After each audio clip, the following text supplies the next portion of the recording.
Happy Sunday. Hopefully your weekend has been going well so far. And we're tailing off here towards the new week. I can see there's a couple of comments in there already, so I'll grab them right off the top. Ty wanted to make sure he was the first one in, so I'll give it to him. Live in 82 minutes. I call first. There you go. You did get that in. Jim Oz, good evening. And Jeff, good evening. So hopefully your weekends have gone well so far. I think some of you out in the West Coast got a little more time than the rest of us, but we're winding things down here over in the East side of things. But I think there is a little bit of a carryover as far as kind of the way the week was. On Friday, I alluded to it. There wasn't a lot going on, not too much craziness, but nonetheless, I think we'll have a little bit of fun hanging out a little bit and having a chat. It'll be same open a little bit to kind of whatever you guys want to talk about. But what I'll do as a result of that is I'm going to grab the old link and I'm going to throw it up here and I'll attach it. Kind of the usual way we're doing the Sunday one. So let me do that for you right now, just so it gets done. So that is a link for tonight. If anybody wants to use it, they can. I will pin it so that it'll be available. And then you can certainly make use of it. Same as the last couple of times. I will monitor time and we'll go from there. So there we go. So the link has been pinned. It is available. It is ready to go. So feel free to use it if you wish. And you can certainly join in. But while we're doing that, like I said, since there's no main thing, the only thing that really happened this past week was the Topps NFT thing. I already made a video on it, so we don't really need to rehash that unless there's something new that came out of left field that I hadn't heard about. So there's not too much else going on, really. I don't think any major auctions or anything, nothing I've caught. Although I did take the weekend to kind of relax and enjoy myself. And that's kind of what I wanted to talk about a little bit, at least for the first little bit until, another topic comes up or something else we want to talk about happens. One of the things that I've noticed as well is obviously we've had the big price hikes, all this stuff going on, and a lot of folks have been very frustrated with it from the collecting perspective. I've had less trouble with it because the stuff that I collect hasn't been impacted as badly, so that's been all right for me. But that's not the same for everybody, so I understand that. But one of the things that I took this weekend to do is kind of to disconnect from a lot of it, relax, and also take some time to sort through some stuff. And that was really kind of the hobby-related thing that I was working on. So let me grab a couple of the comments here. Sanderson Dora, good evening. Boston Kid, good evening. And Yannick, good evening. But I did find it kind of therapeutic and kind of relaxing to just kind of chill out and start sorting through some stuff. I did have one of my last ComC orders come in, so I started sorting that stuff, putting it out, and then a lot of the for the Medano collection, a lot of the stuff ends up in the little Z folios. So these guys right here, and I've got labels that I put on them. So I've got another one of those Z folios coming in where I can put it. So a couple of the newer ones all get their own year. So I start putting the cards away. Not the memorabilia cards, but everything else. And then the boxes of the memorabilia cards themselves, I get to sort through them and kind of put them in a certain order. So that's kind of how I've been using my time. And funny enough, outside of the Z Folio costs, it doesn't cost me anything to do that. So that's handy. That's helpful. So that's pretty good. Good evening, Name. Thanks for popping in. Oh, and by the way, in case you're out on a walk, I'm not going to assume, but in case you're out on a walk, I have the link pinned here. So if you do have the opportunity and you are inside at any point tonight, you're more than welcome to use the link and pop on and join me. It'll be the first time we get a chance to kind of chat face to face virtually, so to speak. So I leave it open to you. It's completely up to you, depending on what you're up to at this time. It might be at dinner at this point, especially since I think it's only about 5:30 out in the West. So whatever's going on over there. So that was one of the things, like I mentioned, that I was working on. Just kind of sorting through that stuff, and it's good. Sometimes if the collection sits for a while, it's one of those things where I'm kind of one of those collectors where I'll take the time to do the checklist and go through that and make sure I get all that done. But then it kind of accumulates. The pile accumulates for a while, and while I know what I have because of the checklist, I don't sort it properly. So that was one thing I did. And then the other thing I started doing is for some of the vintage stuff that I want to start focusing in on now that I met a couple of my goals for the year already. And I actually hit on a few more goals than I originally thought, so I'll talk about that in a later video. But now that I did that as well, I started putting together some of the checklists and double checking them, because even though I've had the checklist for a while, it's like, well, maybe stuff got messed up. Maybe I miscounted something. It's still worth double checking.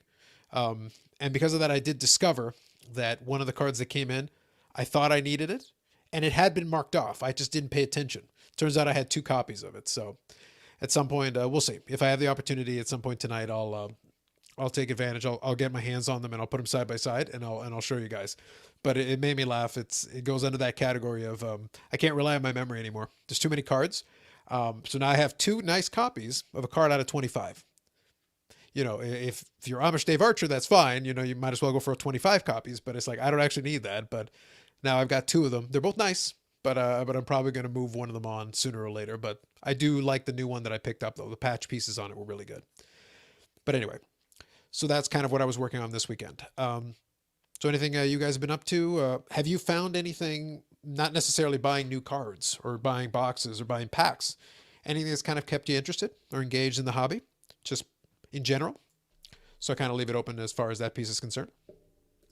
So just any thoughts are open from that perspective. So I am curious. Um, so we'll let it run a little bit there. And while we're doing that, I'm going to grab one of the recent things.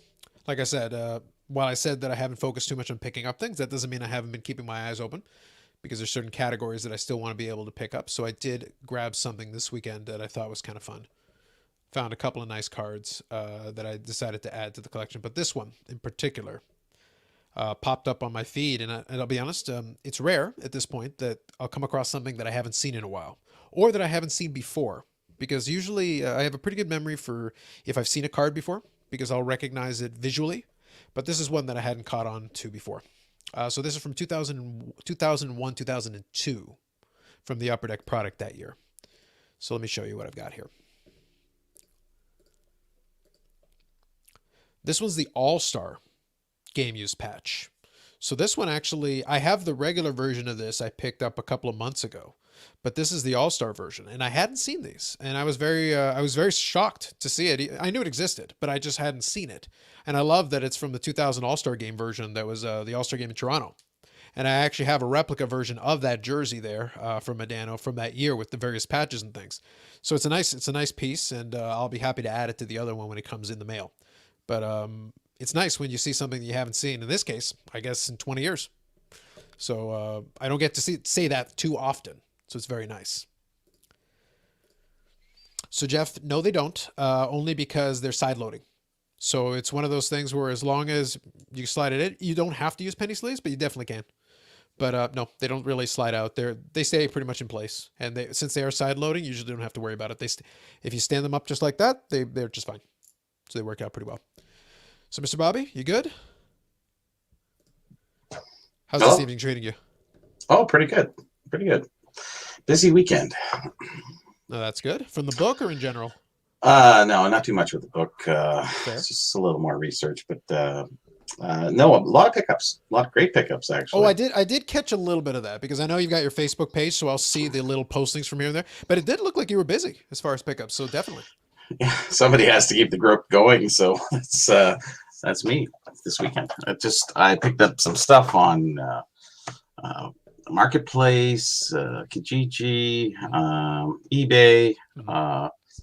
Yeah, so driving around picking up stuff. It was kind of cool. It was good weekend. Because it was really slow last month, so I'm making up for it this month.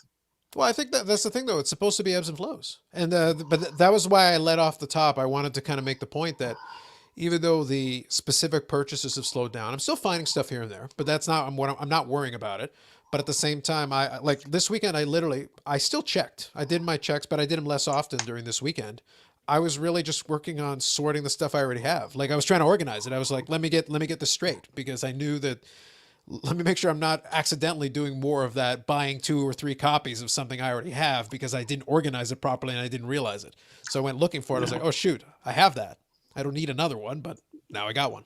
Did you find some surprises? I did find a couple of things that I was like, I genuinely didn't remember I had it. Yeah. But that's, if you look at them as individual items, the best way to think of it is because in cards because cards are so easy to store. We can get 5,000 count boxes and stuff. So you're not thinking in raw numbers. If I say 5,000 cards in a 5,000 card box, it doesn't register. But if you're collecting a player, you're thinking individual items. So it's like, but if I say 2,000 items, where like, you're not trying to get multiple copies. It's not like you opened a box and got 400 or 500 cards in one shot. It's not the same thing. So you're trying not to duplicate as much as you can. So it means all of a sudden you've got like a mental Rolodex of 2,000 individual items accumulated over 25 years. Even if your memory is real good, you're going to make some mistakes if you don't have some kind of a tracking situation set up for yourself. Yeah, I used to think my memory was really good. Mine was up until a certain point. Once there were enough variations that like really looked very close, because there's sometimes where there's parallels. The Yeah. cards look virtually identical except for one thing, and sometimes it's a really small one of the parallels. I'll call it a parallel, but one of them is like the Canadian versus the American version, and the only differentiator was on the back they put PTD in USA, Okay. and that's it. The front looks the same, the back looks the same. It's the one line on the back. Sort of like when Tops came in '61 and started, we did printed in Canada at that time, Correct. so everybody knew Yeah. it was a Canadian issue. Yeah, but if you're not paying attention, that is as subtle as it gets. Yeah. So when I have it in the Z Folio, what I do for myself, just to make my life easy, is I have the one copy facing the front, and the other one I turn it to the back so that I can see the back. Because since the fronts are the It's same, two that's duplicates, useless. right? Yeah, it reminds me that these are two separate cards, and the differentiator is on the back. Yeah. Oh, good. Yeah, so you got to find your system. Whatever system helps you that's what you got to be looking to do. Do you ever fill in the Z folio? Like, is it a 9-pocket page kind of Z It is folio? a 9-pocket page.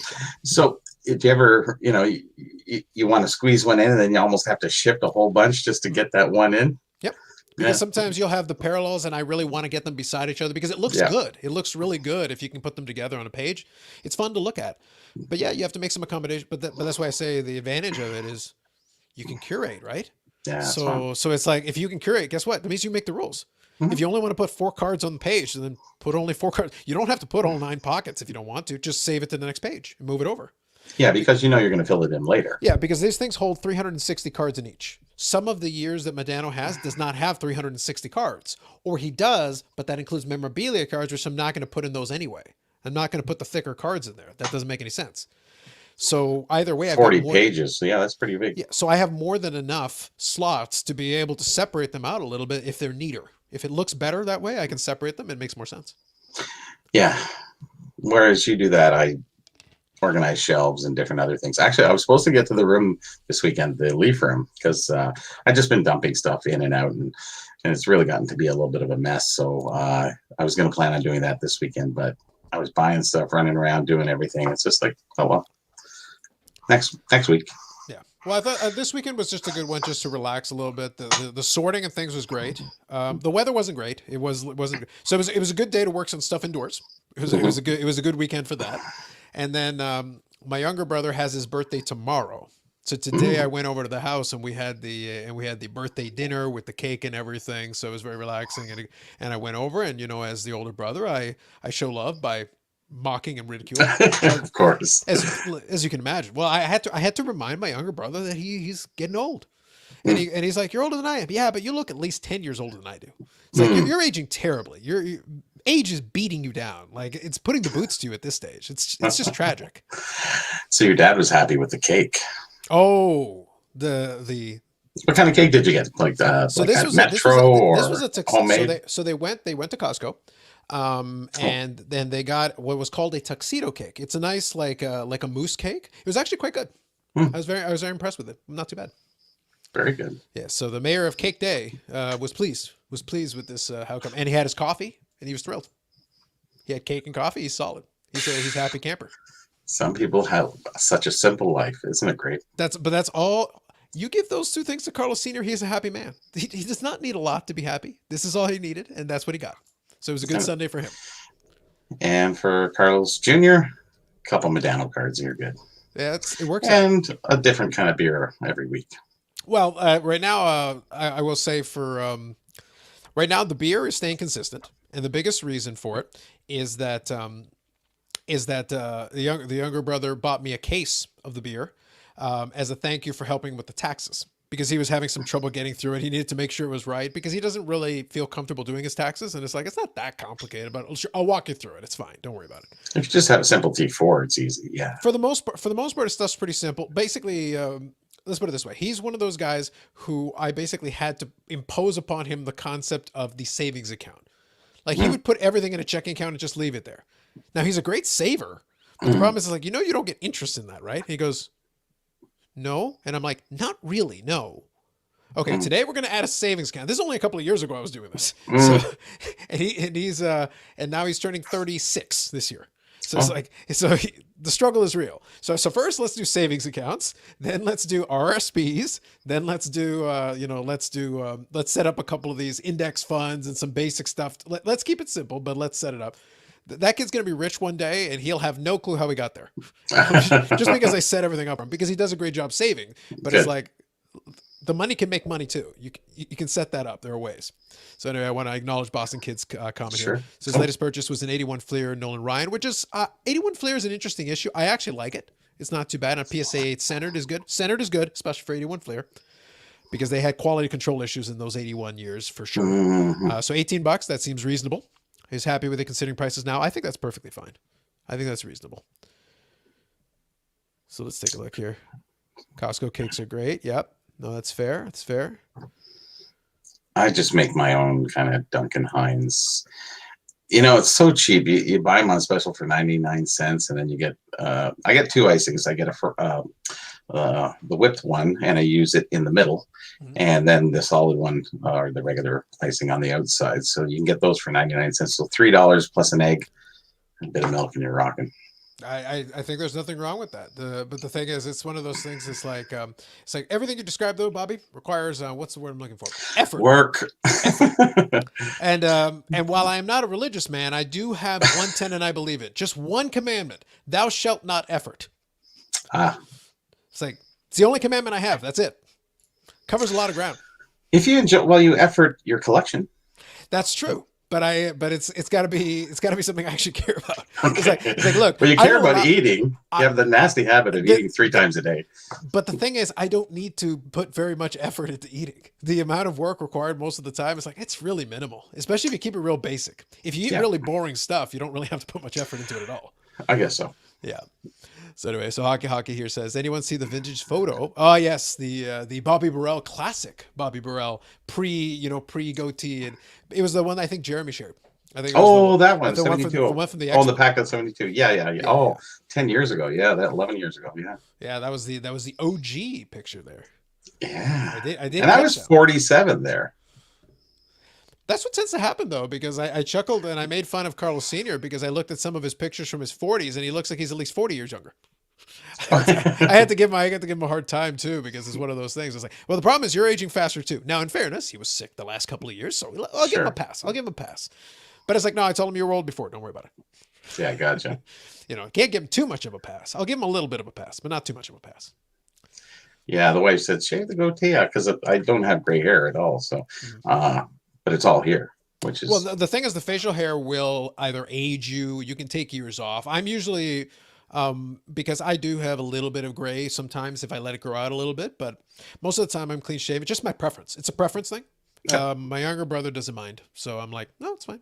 If you prefer it, you prefer it, but it will usually age you a little bit at a certain point. If that's what you want, then by all means.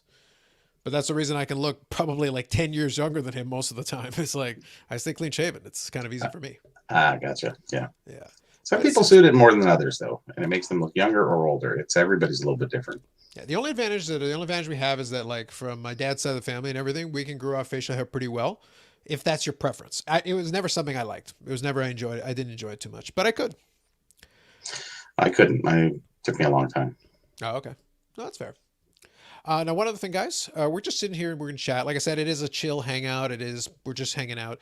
Like I said, I provided the link and I pinned it. So if anybody wants to use it, they certainly can. And if there's anything you guys want to talk about, this was really super open, because really this week there hasn't been anything crazy about it. And I left open the topic of maybe you're getting priced out of some stuff that you've been buying. Have you been going back to the collector? Have you been going back to the back to the archive? That's kind of what I was referring to. The whole sorting and everything. There's a practical purpose, but there's also, it doesn't cost me anything to sort my cards that I already have. So it's like, it's another way to go about it. It's just depending on your preference. It's just the way it goes.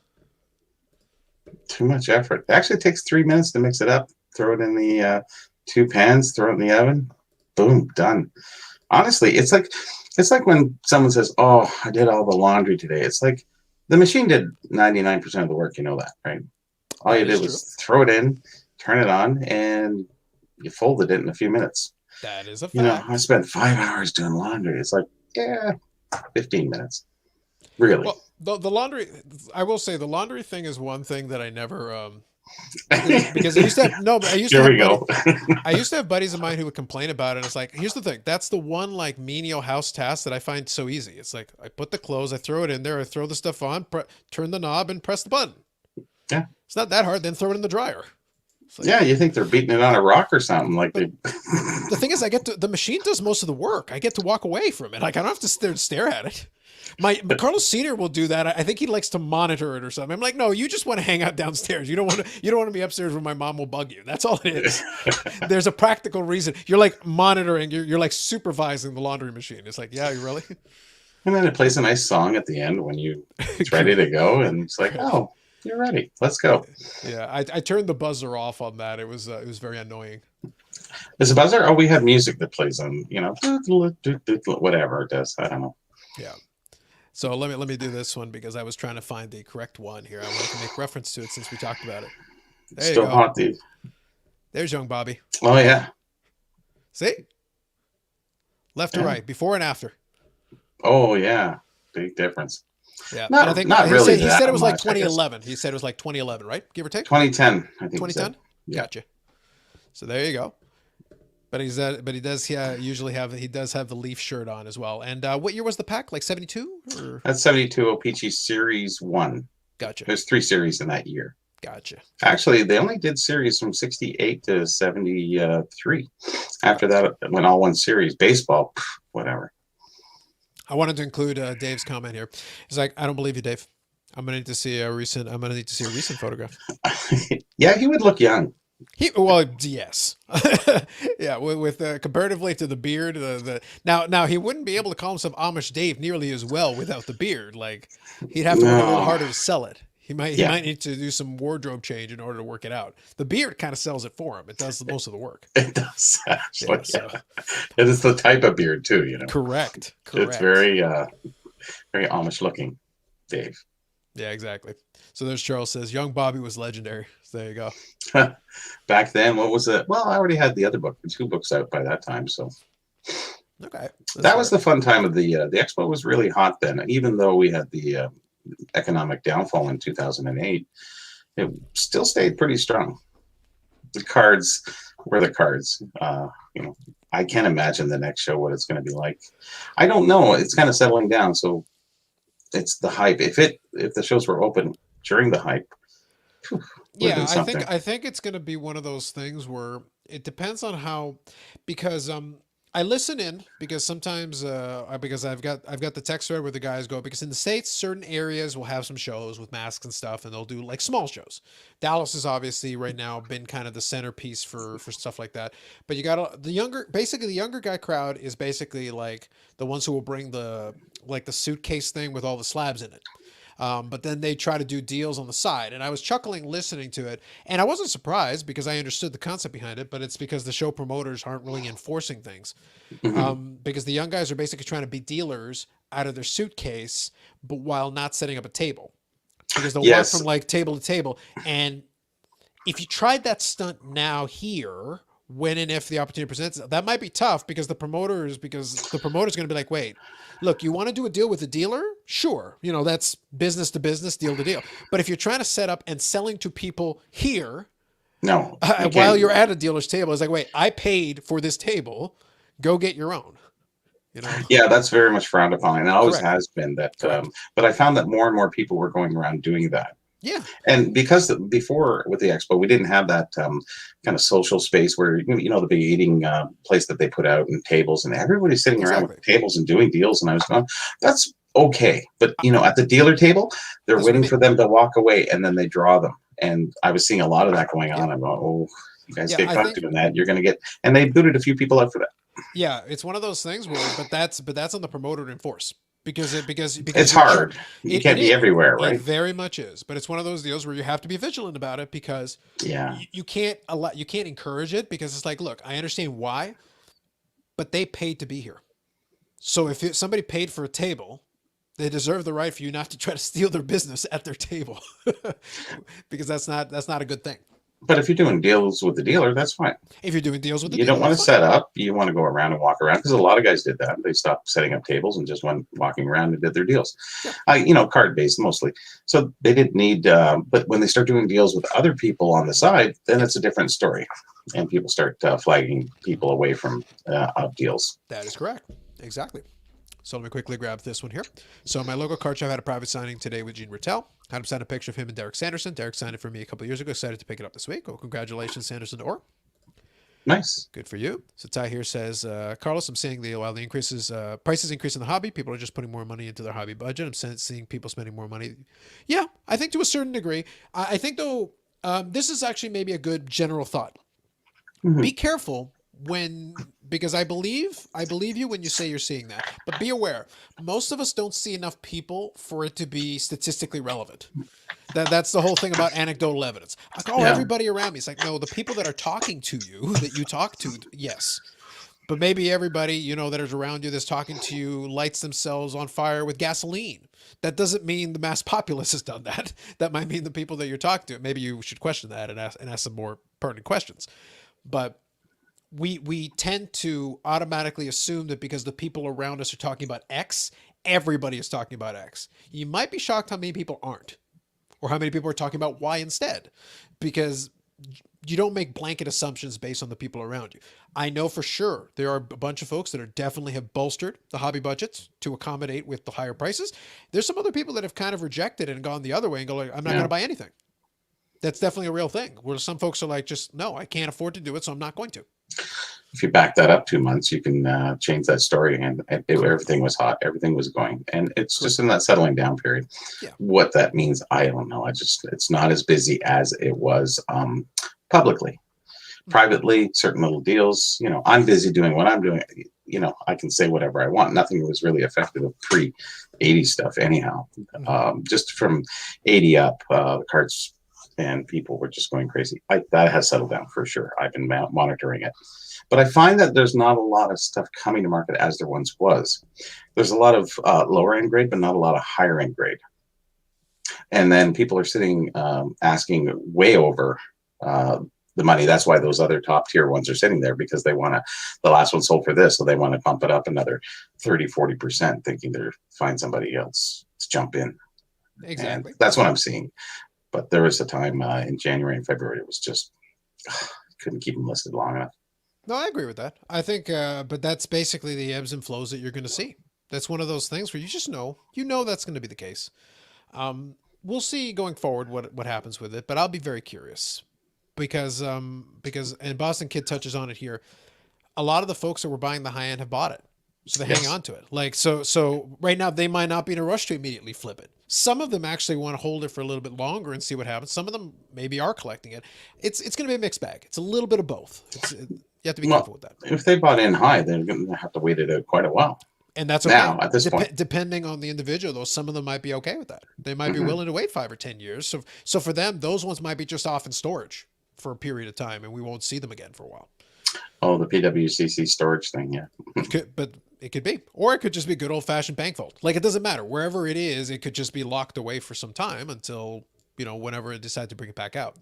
So I'll touch on this one. Hockey. Is there a hockey or baseball card that is as popular as the 80 Topps Bird Johnson Irving card? Lots of them. Like it's a popular card. Let's be clear, but it's really had its big boost with everything else in the current time period. It's a cool card, having 3 Hall of Fame players on it, and 2 rookie cards of 2 Hall of Famers while having 3 Hall of Famers on it. That's pretty good. But is it as popular? Yeah, lots. The 86 Fleer Jordan. Now he says hockey or baseball. 52 Topps Mantle, like as popular. He didn't put price. He said as popular. I'm like lots. I guess it depends on where you want to go with it. Has there been a little surge in baseball now that it's up and rolling? Yeah, for some cards, definitely. Yeah.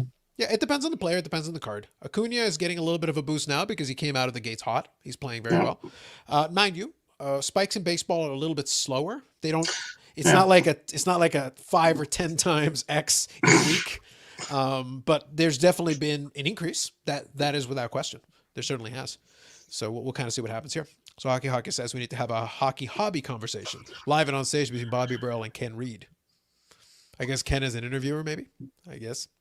Ken works for Sportsnet. Sportsnet, and he wrote a book about the top 100 cards, and he interviewed people behind those cards and what happened during those cards. I think that's what Ken is mostly about. Yeah. He's well versed on things, but Yeah. yeah, And he does have an appreciation for hockey cards. And I think one of the books was about players that maybe had one card. There was like a specific theme. There was like a certain theme on one of the books. Maybe players that played one game or something like that. I forget what the precise thing was. There was something about one. I remember hearing about it. It was a recent book he wrote, but it has a certain theme to it. Something very specific where he picked the players based on a certain statistical category. And I don't recall exactly what it was. So maybe you guys remember. I just don't recall what the specific thing was. But there was a certain thing to it. yeah, there's a big difference between me and Ken Reeds out there. Is I'll tell you everything history about the company and certain short prints and what have you. Where the other guys know the cards. Oh, number 47 is in the 1975 set, and he's Bill Barber. They know that stuff, and I'm going, I don't know who it is. Well, you know the card. Is yeah, I don't know the cards. I'm not Rain Man. Yeah. I know the company. I know the issue. I know the nuances of it, but how can you remember all those cards? It's so hard sometimes. The back information that I have, I'm pretty happy with. So I don't really meld with Ken Reed, but we're two different people, totally. No, for sure. I ask him some questions about O-Pee-Chee. He might give you a couple basic answers, but I'll tell you a little bit more, obviously. Yeah. Well, I think if it was a hobby hard conversation, it would probably be kind of an interview style, most likely. It'd be kind of because Ken Reed is good as an interviewer and as a Very good. so it might be a case where he'd be the interviewer in that case, which is certainly doable. I'm on here all the time. You come see me here. Pretty much. So Jeff says it was players with one goal. I knew there was something statistical, something specific. There was a theme to his most recent book. So players with one goal and kind of their stories. So yeah, you see, he looks more into the player where I stay in the hobby. Yeah, not for sure. Boston Kid says, my wife is the secretary of the treasury when it comes to card budget. Fair. Ooh. It's probably wise if you want to stay married. If you don't want to lose half your money.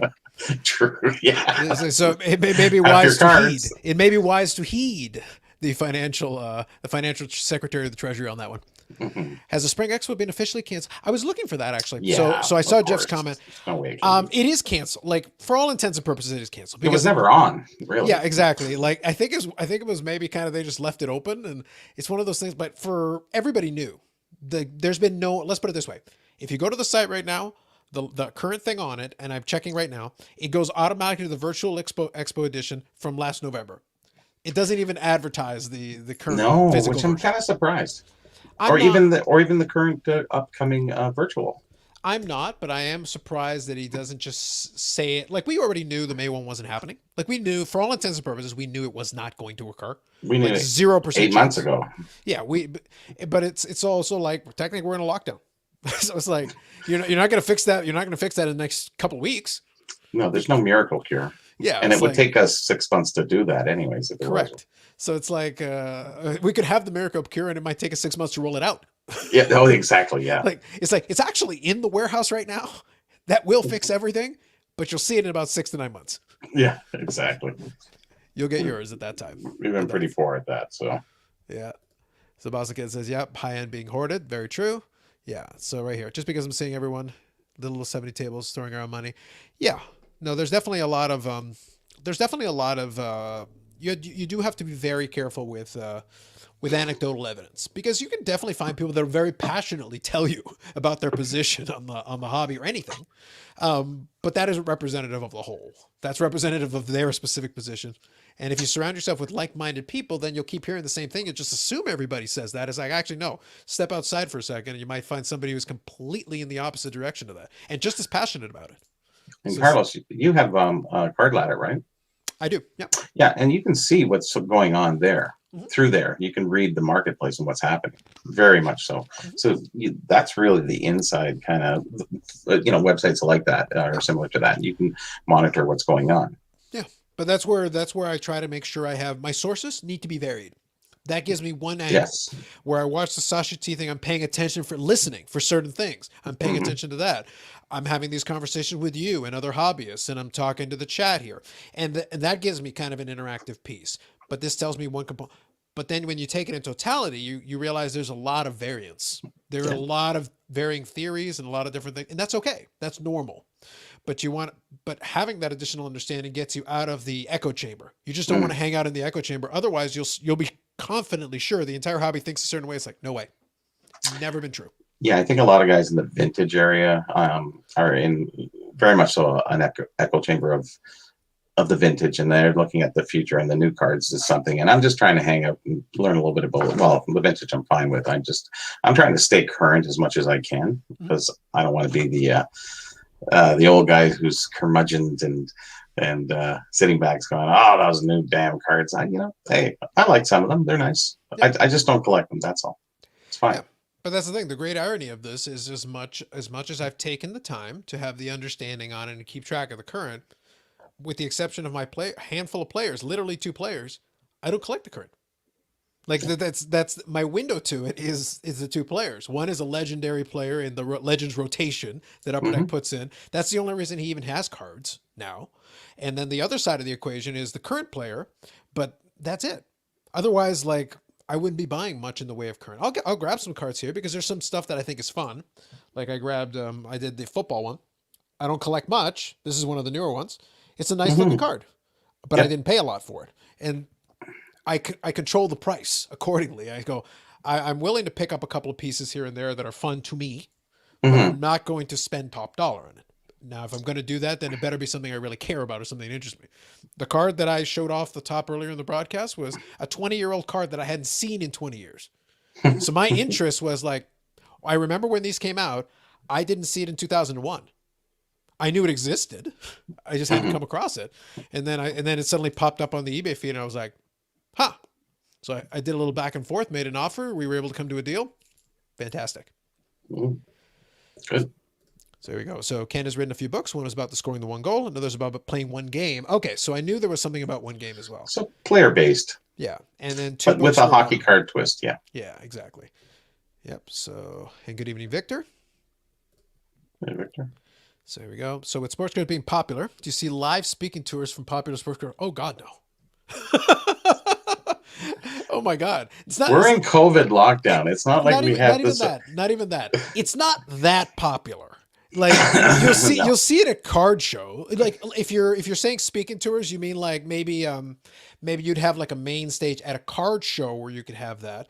But what's interesting is this is where sometimes Beckett's stories are helpful sometimes because he talks about the old nationals. There was a point where they would do like seminars at the National. Yeah. In the earlier days. Now this is earlier days.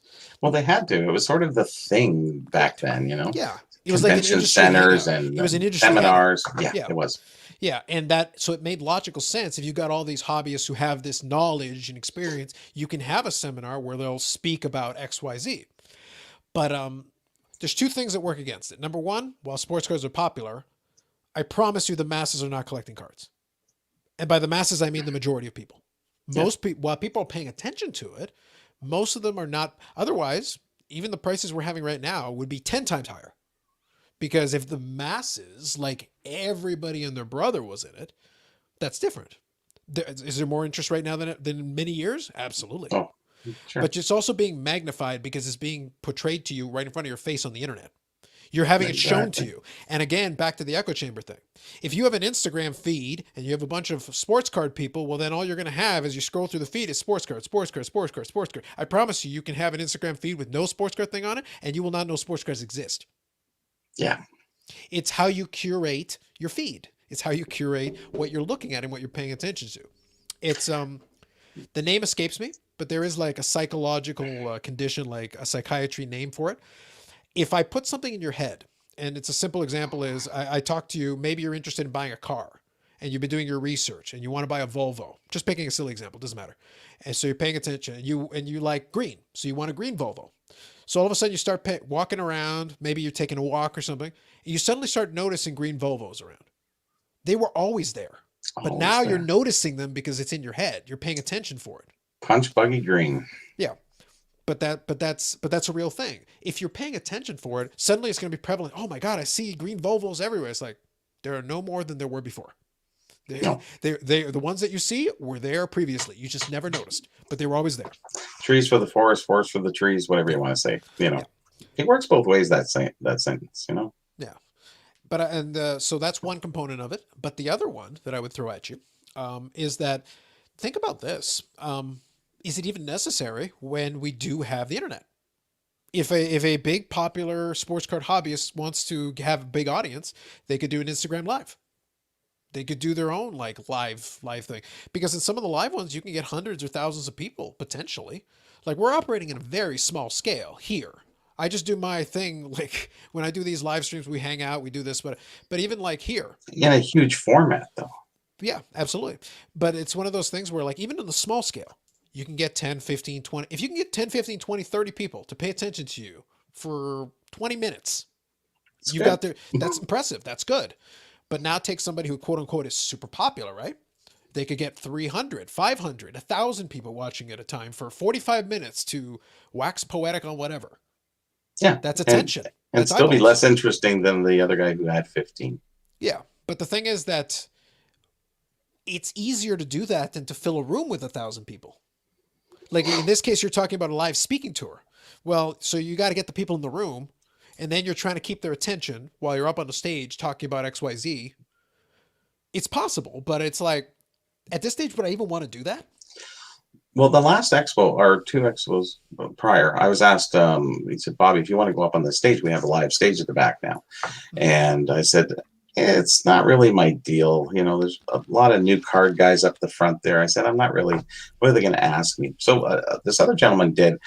So I kind of went up there when he was there, and there's like four people in the chairs. One guy's sitting there eating his hot dog. Another guy's nodding off because he's tired of walking around. It was nobody looking really because they announce it on the intercom there, and it's like, oh, okay, come see this guy, and they just don't work. Conventions did work because it was organized and pre-organized. This is random, and then we just announce it at the show. Mm-hmm. It just doesn't work. This works perfect. Well, it works on a couple of levels though, because you don't have to watch it live. If you don't have time, you can go watch the replay. But if you had Like, questions, you can sure, always correct. drop a note in there, and maybe Yeah, somebody will answer it. And you can contact anybody personally. Like whereas you can't, get to speak to a lot of people. I guess if they're somewhat famous and they're doing a speaking thing, it's really hard for them to answer every question personally. right. On this form, it's perfect. This type of internet Yeah. thing. Yeah, it does allow a certain amount of interactivity, so that is a possibility. But the other aspect of it, the reason why I'm making that distinction though is that we do have to be careful thinking about like a popular sports card hobby. A popular sports card hobbyist would be the 47,000th most popular person inside of like a district. It's like it doesn't mean a heck of a. Well, what are you gonna say? World famous hobbyist, really? Yeah. Like Beckett is probably as famous a hobbyist as you get. Like, did he get mobbed at the national? I don't recall that. Like, is that a No, thing? they just wanted to get around that older He, guy. at this stage, he's an old dude with a popular name. So like, but so it's like now, would there be people that are interested in talking to him? Sure, absolutely. I'm not saying no, but I'm saying like, let's put it this way: if we get Beckett and Ken Golden and grab Brian Price. grab as many as you want, grab like five of them and put them on a panel, could you get 1,000 people to sit there for 45 minutes and listen? Not in today's world. No, Yeah, everybody's into their own little world or bubble. So because you're also spending you'd also be spending your time um, you'd be spending a lot of your time trying to do your own business. but So, I'd say 25 years ago, you probably could. oh sure, yeah, yeah, but 25 years ago, it's a different world. Like I said, the It National is. used to have seminars. That Yeah, used to be a thing, and I use the analogy because it's a different genre of collecting. Just so we're clear, it's a different genre. sure. But they can have in coins they can have seminars still because they're teaching you a specific thing. Maybe they're teaching you how to grade. Maybe they're teaching about a specific issue. So people are studying the issue. So you take an expert in this topic and then people who want to do it. So the seminar might have 50 or 100 people in it. Like not like thousands, but 100 people or 50 people or whatever, but they would be taking basically a class. So it Yeah, would just be a venue where they could come in, take the class, and the person who's an expert could teach them about XYZ. yeah. But in sports cards or even in sports card memorabilia and sports memorabilia, Is there enough reason for that when there's so many resources at your disposal? Is that even necessary? Like, You know, even using the example of what we talk about, like you have all this wealth of knowledge, but you're also building a website. So when and if the time comes, if you want access to a lot of that information, it'll be there. yeah, Doesn't mean they can't ask you a question, but maybe you can be like, hey, if you check out the site, I have like 15 articles on this. You can read a yeah, couple of them. So like the resource will be there if you want to lay the groundwork and at least have some, maybe make an informed question. And then you could take it back, percolate on it and go, okay, so you read all my articles here and maybe there's something about it. sure, sure. And that's the thing about the website is it'll have all my articles. So I've Correct. written 50 or 60, I think, maybe Mm-hmm. a few Yeah, more, a few less. absolutely. So let me quickly grab here. So I'll quickly zip through. So Ty asks here, did you hear about anyone that quit the hobby? Sure. Like, but now mind Hear you, anybody join the hobby? no, but I wanna make a separation between quitting the hobby and declaring. People love to declare things. People love to tell you that they're doing X, Y, Z, and I'm like, and I'm always in the same vein. It's like, cool, who cares? Do it. Like, I'm not discouraged. If you really are that upset about it, as you claim to be, quit. It's such a personal thing that we do this hobby. It's a very selfish thing, actually. Sure. Um, so if anybody quits, it's like, okay, that's just more choice for me. Yeah. But the thing is, and the reason I reference it here is that hockey makes the point here. Blowout is a great example of this. People love to declare things, and Oh I yeah, always and it's always the same for me. I'm like, go ahead. I didn't need a press conference. Just quit. like you're. It's like we'll miss you. Not really. I don't even know who you are. But thanks for letting us know. yeah. It's like blowout cards. Everyone's, Yeah. you know, well, It is funny. Like it is it's amusing. entertaining Yeah. actually more Like than anything. it is kind of entertaining. But at the same time, it's like, dude, who cares?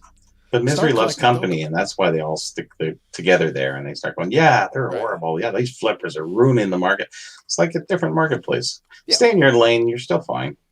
But that's the thing, and that's kind of been the reoccurring theme, I guess, the last couple of months in particular, where I say, well, guys, if you just want to collect, there are still ways.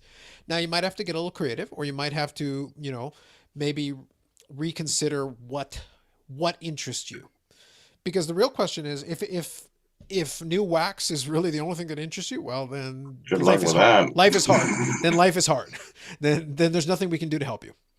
We can't even make a good suggestion because it's like there's no replacement for it. If it has to be the new one and it has to be new hotness, and that's the only thing that'll make you happy, then take out a second mortgage.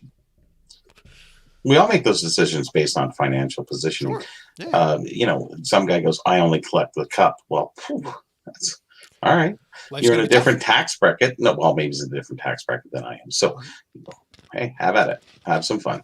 And I think we all do that. There's certain limits I'll spend on things, and then there's some crazy limits I go to. But most of it's kind of nickel and dime-ish. You can get some really good things if you're searching around and you know as much about certain things. You just can find some great deals. Mhm. And that's what you're looking for. And if you monitor pricing, it's hard to monitor pricing. All the big stars are easy in sports cards, but it's like that mid tier, that 20-year-old card. What's it worth? Is that a $40 card, or is it a $10 card or a $2 card? I don't know.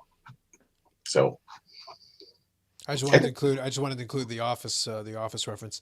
Now, the thing is, I've never watched The Office, but I know who Michael Scott is. And I do appreciate when they throw in the quotes. I declare bankruptcy. That's fair. It's fair. hashtag don't invest. Yep. And good evening to you, Jeff. Thanks for popping in. But the other thing that I guess maybe this would be the way I would present it, because sometimes the key is just finding a different way of explaining the same general themes that we'll come across. And maybe Sure. this is the way I could do it. How much or how little the price increases affect you, if it is a category that has been impacted, because it is for some folks. How much or how little it affects you is basically a test of your passion for that particular genre or subject matter. And the analogy I use is that I talk about different things I collect and all those things. And one of the things that I mentioned is that we all have a different psychological threshold of price. Let's assume you had the money either way. There might still be a price of something where you just don't want to pay it. To you, it is not worth that. The fact you happen to have the money doesn't change the fact that to you, you can't pull the trigger and spend on this thing. Because while you might be interested in it, maybe your interest is lukewarm. Or maybe it's like, oh yeah, it'd be kind of cool to have. that isn't going to get the money out of your pocket as It might quickly. even be a hot item and you're really hot for it, but it might be a super high price. So you're just sitting there Sure. going, as much as I want it, I can't spend that. Yeah. But that it's basically a test of how badly do you want it. Because if you want it badly enough, then most likely you'll figure out a way. You'll get really creative with accounting, you'll figure out something. But if it's something you're lukewarm on or something that, yeah, it'd be kind of cool to have, there's a threshold, there's a limit. And the analogy I use is that, like, for the collection that I build, there are certain limits that I kind of have where I say to myself, okay, I'll go to a certain point. This is how far I'm willing to stretch for the X, Y, or Z. But then when I go to buy a certain item, once it's above a certain threshold, I have to hesitate. And that's kind of what I'm referring to when I say there are these different speed limits that you have in your head, depending on what the item is. Mm-hmm. But then I joke about it where I say, like, I'd struggle to spend more than about $500 on a card. I have done it, but it had to be something special that I felt was worthy of that. But then if the money was, if I have the money, I would still hesitate on the $500 card. But if I have the money and I want and I want to buy a new Rolex, I'll spend $7,000 and not care. Mm-hmm. It's like, but why because I like the watch. I enjoy watches in that way where I'm willing to drop $7,000 right now on a brand new watch if it's one that I really want. But if you ask me to spend $500 on a card, let me think about that one. Hold on. Yeah. Let me think about it. Even if the money's there. So that's why I say it depends on how much you care about the thing or how much passion you have for the thing. And I've been collecting cards for 30 years, but there's still limits. There's a time and a place. For certain cards, I'll make accommodations, but I still have to hesitate a little bit and think about it. It's not an immediate, instantaneous reaction. I got to think about it a bit. Yeah. Some people go all out and then you're sitting there. They blow all their money on it. And it's like, so what kind of wine do you have with craft dinner?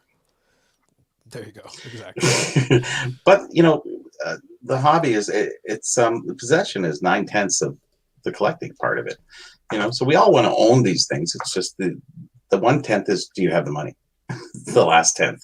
Yeah. So I want everything, but do I have to buy a bigger house to accommodate all that? Or do I have enough money? Here's a nice little thing I just picked up. This is Maple Leaf Gardens. It's a little mini hockey stick. It was the greatest thing that they came up with.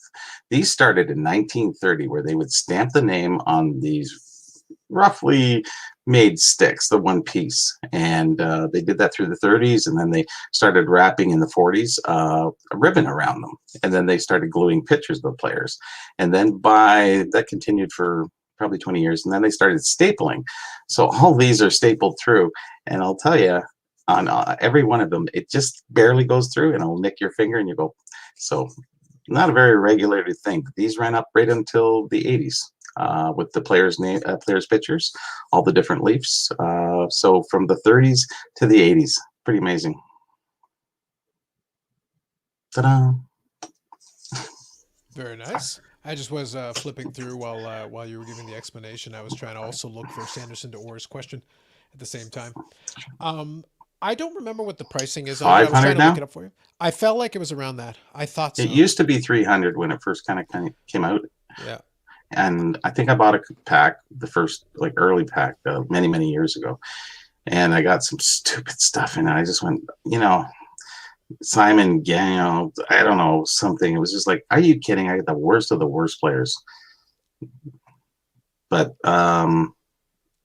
So I think it's around $500-600. Yeah, here's the way I'll put it. I think it's $500 for the new issue at MSRP. At MSRP, if you can get it at retail. Oh, so yeah. Yeah, so I'll throw that out. So I'll say if you can get it at retail, that's the most likely, I believe.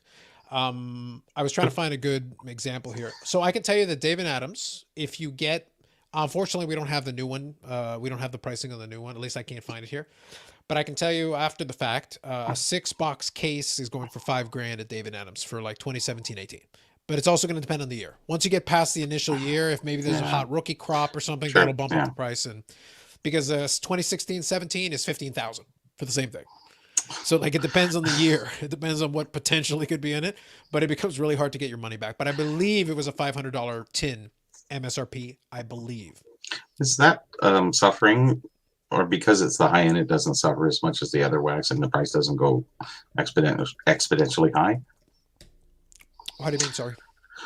all the other packs now, they're just some of these rookie year packs from 2017, 18, 19, or 6,000, 10,000, 15,000 a box. As the cup suffered from that, because they were already a high-end product and very specifically oriented to certain collectors. Has that increased those as well? Oh yes, for sure. Like, let me grab here, Jeff. Jeff here In makes a in comment. reference to the same time. No, no, for Okay. sure. But here, like, look at this. So 2019, 2020, the cup, almost $1,300 for the tin. I just, and by the way, to be clear, I was merely citing MSRP. MSRP. Yeah, supply and So demand, and the wholesalers are having a big issue. yeah, I get it. Yeah. Yeah. exactly. Now, Jeff, here's a question. So, when the cup came out, it was less than 500. It was Um, 300. I yeah, paid 300. yeah. So, um, what I'm looking at though is I know that's what Mirage Trading is saying, but I'm curious if that's what MSRP is or if that's what they're asking for. Which either or could be the case. Like I'm Okay. not saying no. 1,300 wouldn't shock me as what they're asking for because hey, the rates have gone up. But I don't remember what the MSRP is. Usually used to be able to look it up easily. Like it's gotten tricky now to do it. But I'd be curious what the wholesale price is because that's going to be different, obviously, than what you'll pay getting it through the dealer after the fact. Yeah, it seems like the wholesalers are waiting to see how things fly, and then they up accordingly. It's almost like, you know, unregulated. I guess that's what happens. Mm-hmm. But then again, Absolutely. you don't want regulation coming in because that'll hurt everything. The likelihood of regulation coming in is almost nil. I can pretty much guarantee that. It's not important enough to be blunt. I didn't mean Just regulation in that sense. I meant between the manufacturers and the suppliers and wholesalers and the end users, like the card shops buying them. sure. If you can start buying direct, or they start selling directly to the public, and that's really the next phase we're at, because I think the wholesalers going to lose their ground pretty soon. I think the sell directly to public is what the manufacturer would prefer only from the perspective of getting the money directly. However, one thing that I will say from the manufacturer side of it, where the wholesaler and the distributor does have a use, and Carvin can speak to this, is quite frankly, a lot of the manufacturers are not very good at shipping. So now Yes, true. imagine if you sold individual boxes out to people. It doesn't matter how much they're paying. Maybe you don't have the capability to ship out well enough. And Yeah, well, I think you would create a drop ship kind of scenario where you have a warehouse, and it improves your bit. The extra money that you'd be making would be definitely used, because you know how much they make money, the wholesalers. no, for sure. But I'm saying like that's the big logistical hurdle that they have to cross. They would Sure. have to be good enough at shipping to do it because right now today for the distributors is okay. How many distributors do we have? Send them out 10 cases, 15 cases, 20 cases, 100 cases, whatever the case may be. It's Yeah. easier to ship to less and just send entire cases than it is to ship out individual boxes. So like if you buy Sure. two boxes or I buy three or whatever. Yeah, affordable logistics is certainly needed, for products that minimum shipping charge for the average box is going to be, well, in Canada, across Canada, it'd be $15. So Mm-hmm. you've got to add that to the box. If it's a cheap box, then you're really in trouble, right? Or you Mm-hmm. can go to the wholesaler and or your end user, and all that shipping is kind of nullified really with all the orders that they get. So I you agree can with that. get a $15 box for $15, not a $15 box plus 15 shipping. So yes, understood. Yep, no, that's fair. So quickly, I'll touch on this one here. Boston Kid says, "Love the hobby. Will always be a custodian of cards, not a collector or investor. Perfectly fair." Blessing Breaks here says, "Has there ever been a hockey player named Carlos? Not to my knowledge. I did a quick search just for the fun of it. I didn't see anything. Nothing with the first name Carlos. Not that I'm aware of. No. Not sure where David Keon came into it, but hey, there you go. It's amazing how many penalty minutes David Keon accumulated in his career. Oh, okay, gotcha. Yeah. From the stick. I gotcha. No Sanderson nor your speakers are not broken. $500 a pack used to be the MSRP. Hmm. So, Jeff, I'm not sure myself, but it goes up immediately at release. Yes, absolutely, that's true. Most dealers get a small allocation restock. Yeah. And that's an important feature, though. That's an important thing because the distributor, and Carvin has touched on that from the distributor side of it. Sometimes the pricing is just logical because they're like, okay, so the MSRP is X, we can sell it. But like, if we have a small allocation, we can sell this out in about 12 seconds at the MSRP price, but then we have no more. So our goal is not to sell it out in 4 seconds. Our goal, yes, selling out is important. It's part of what we want. But at the same time, after we have no more, like that's it. then we're not doing any more business, and the money and whatever money we made is whatever money we made. And it's like, no, probably we want to make sure we maximize whatever we can because there's no more coming. There's no more supply. Yeah, I have the price of my book. My book went up as I get less because they say, well, I bought it at the show for this like 5 years ago. Why can't I get it for that? I said, if it stayed the same price, there'd be none available for you last year. So, you have to keep it somewhat restricted so that, the right people get them and they're not, you want to sell as many at the beginning, of course. And then after a few years go by, you kind of sit there and go, well, I'll sit on these a little bit. Well, it's a double-edged sword though.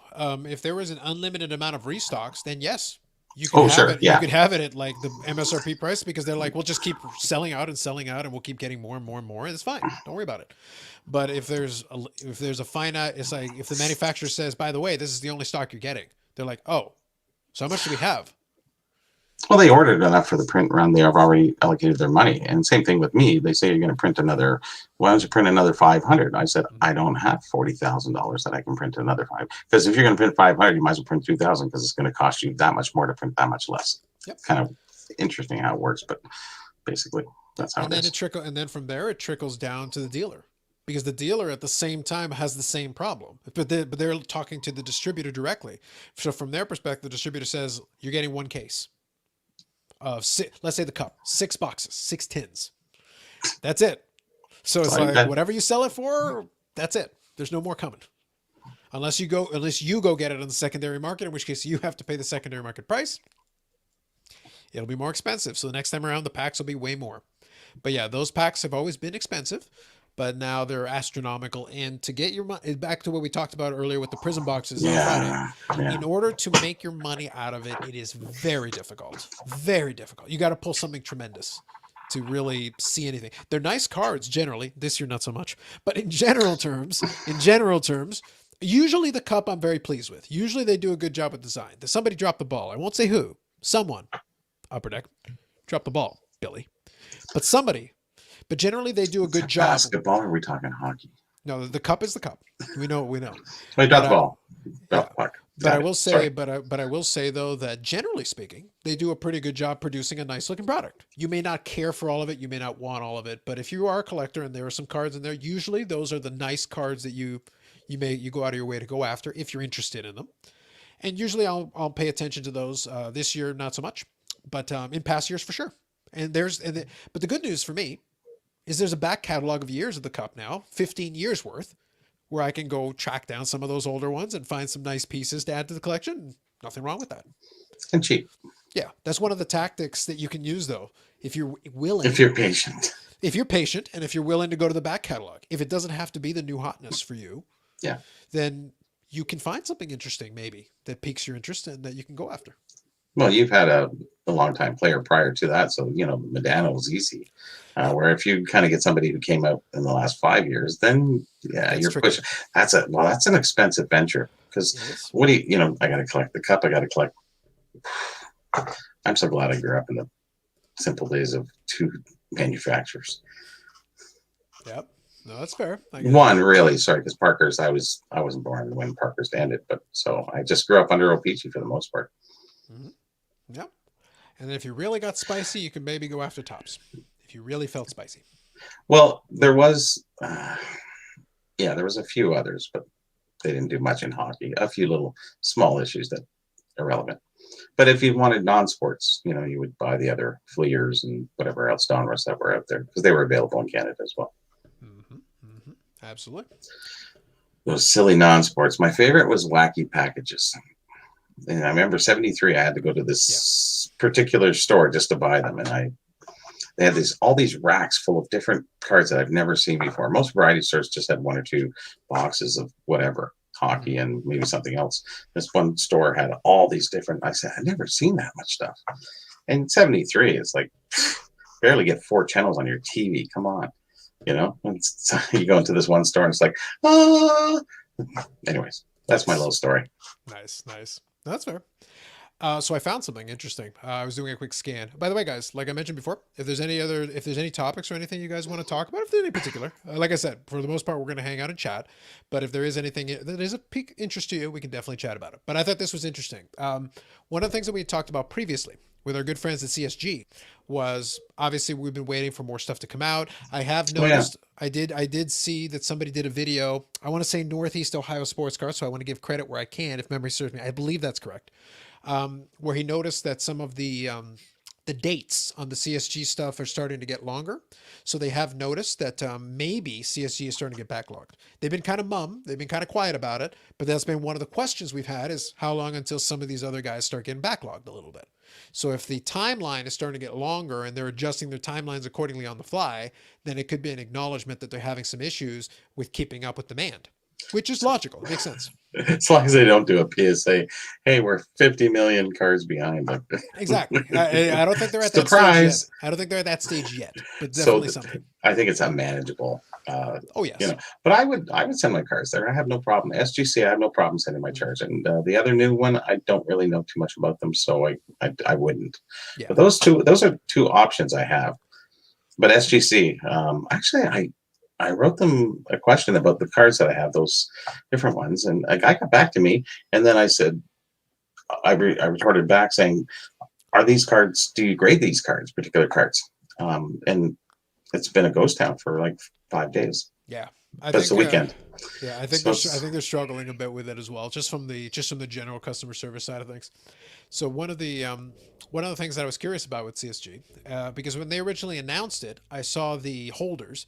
I'm not a big fan of them. I still don't like them, to be honest with you. But one of the things that I thought to myself is, with the design of the holder, what would it look like if you went cheap and didn't pay for the subgrades? So too much white. I well, what a coincidence! I happen to have a card that fits this category. I was doing my scan real quick, and I came across a CSG one without the subgrades. So we don't have to guess. I kind of imagine what it would look like, but it's nice to actually be able to see it. Check it out. Isn't it glorious? Look at this beautiful blank space. A whole lot of nothing underneath the name. Like, it just seems silly. I know, and then the scales of justice just shine out to you right there. It's horrible. Not a fan. I can't say I'm into it. Actually, I don't mind the holder so much. It's very PSA esque. Um, but yeah, it's missing so much. The grade, I love the grade being very big. Yeah, I think that's good for the aesthetics. It's helpful because it makes it very visible. So that is good. But no, it creates this ridiculous white space though. Like if you have it there and you don't have anything to take up that space. Now I understood you save money by doing this, I but it think they doesn't look should. good. I think they should up their price and include it on every card. I think that's a mistake that they're doing right now, leaving that space because aesthetically it takes away from the card Mhm. because it doesn't tell you anything really. Well, it's actually a little bit too long, I think. Like I think the 9.5 they chopped it off right across the top there. It's probably pretty good. Yeah, I think the good news is that I did see somebody do the comparison side by side with the PSA holder.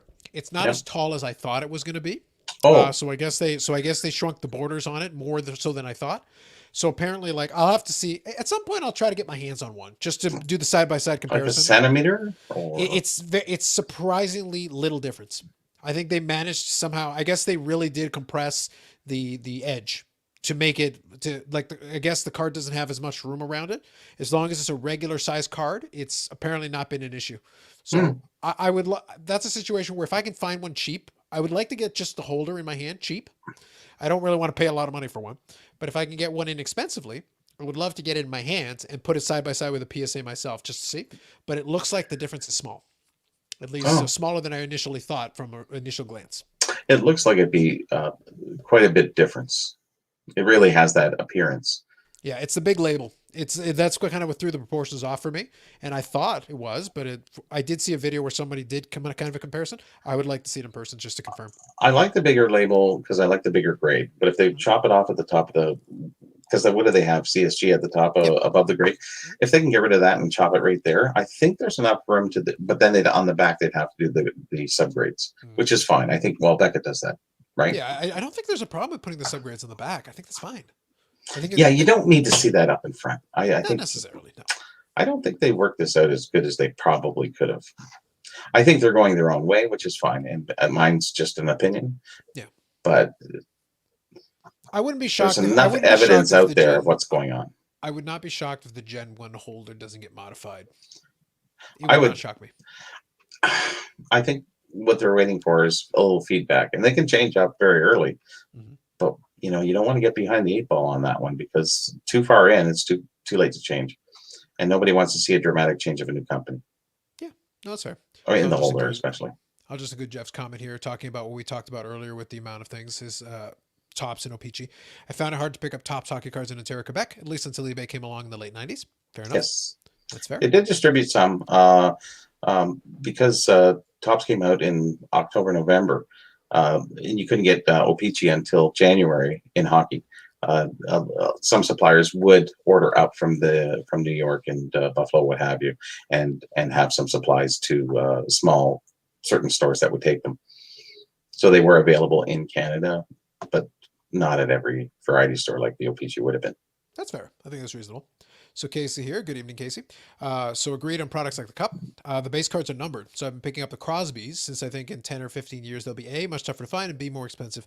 I think that's reasonable because I will say with the cup, given the expensive price point, they number their base cards. So the base cards are usually numbered to I think 249, most of them, which sounds like a reasonable amount, but I will say a lot of the ones that are quote unquote reasonably numbered, once collectors get their hands on them and they just kind of sit on them, they just kind of dry up. So it's like there's certain ones that are available, but I will say, and I can speak to it from the Medano side, the earlier years of the cup, even the base card has kind of dried up. Like they're Hmm. out there. They'll appear from time to time, but you sit there, oh, 249, there must be plenty of them out there. Oh, not all the time. Have they went up dramatically? Not really, but it's one of those things where I think there's not the realization hasn't kicked in, but I will say you don't see them all the time. You see them here and there a little bit from the early years of the cup. You'll see more of the later years. There's certain years that are still plenty available, but I will say the earlier years of it, especially because Crosby and Ovechkin were part of the impetus to have the first year of the cup. So they kind of are associated with the beginning of it, the same way that LeBron was associated with the beginning of Exquisite. I believe it was Exquisite. So you're saying that it's underrated? Oh, absolutely. Hashtag invest. Hashtag invest. But I will say though, like just logically, if the thing is limited in production, relatively speaking, because 249 is relatively limited in production by comparison to most base cards. And if you get some of the early year stuff, that's not a terrible take. It's not a horrific idea. I think it's reasonable. And at least you know what the production run is. You don't have to guess. Like they're numbered on the card. So as time goes on and some of that supply does dry up, if at some point the realization kicks in, they're like, wait a minute, some of these early ones are kind of tough, especially for a Crosby or an Ovechkin. Well, with the cup, I think it's a lesser chased product.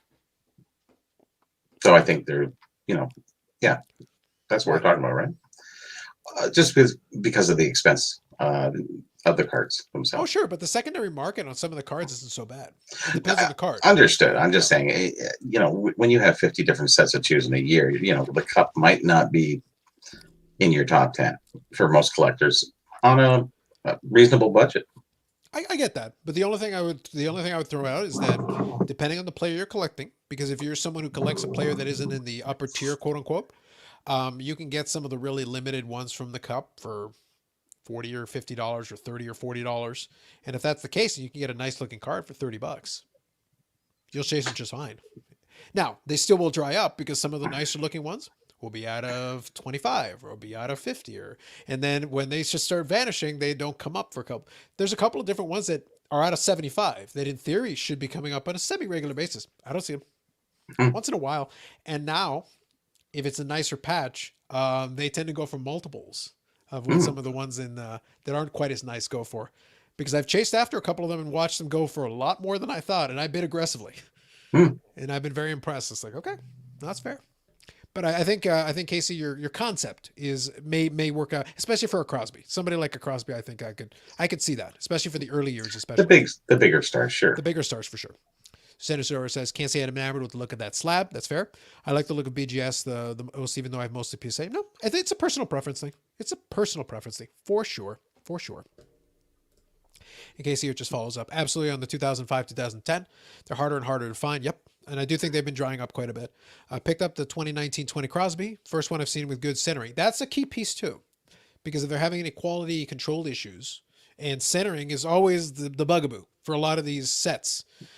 For 2019? You'd be shocked. Like Really? Upper Deck has had some struggles with quality control, super big struggles, and they're thick cards too. Even the base card is a thick card, so it's like sometimes they struggle with it. It shouldn't be that complicated, but people would be Not in surprised. today's world. That's come on. They got damaged cards out of the pack all the time. I understand damage. That does happen. I get it. Yeah. And the thicker cards, they go through a lot more handling issues. I Mhm. get it. But centering issues? Come Oh, on. centering on some of the Upper Deck stuff is hideous. And it shouldn't be. It's a mathematical calculation based on, The ruler's broken. I don't know what to tell you. I guess, the calculator's broken. Do Yeah. they still have a calculator? Well, Just maybe use they your should get one. phone. Maybe they should get one. Here you go. Texas Instruments. Yeah, here you go. Absolutely brutal centering on most of the Crosby the Cup.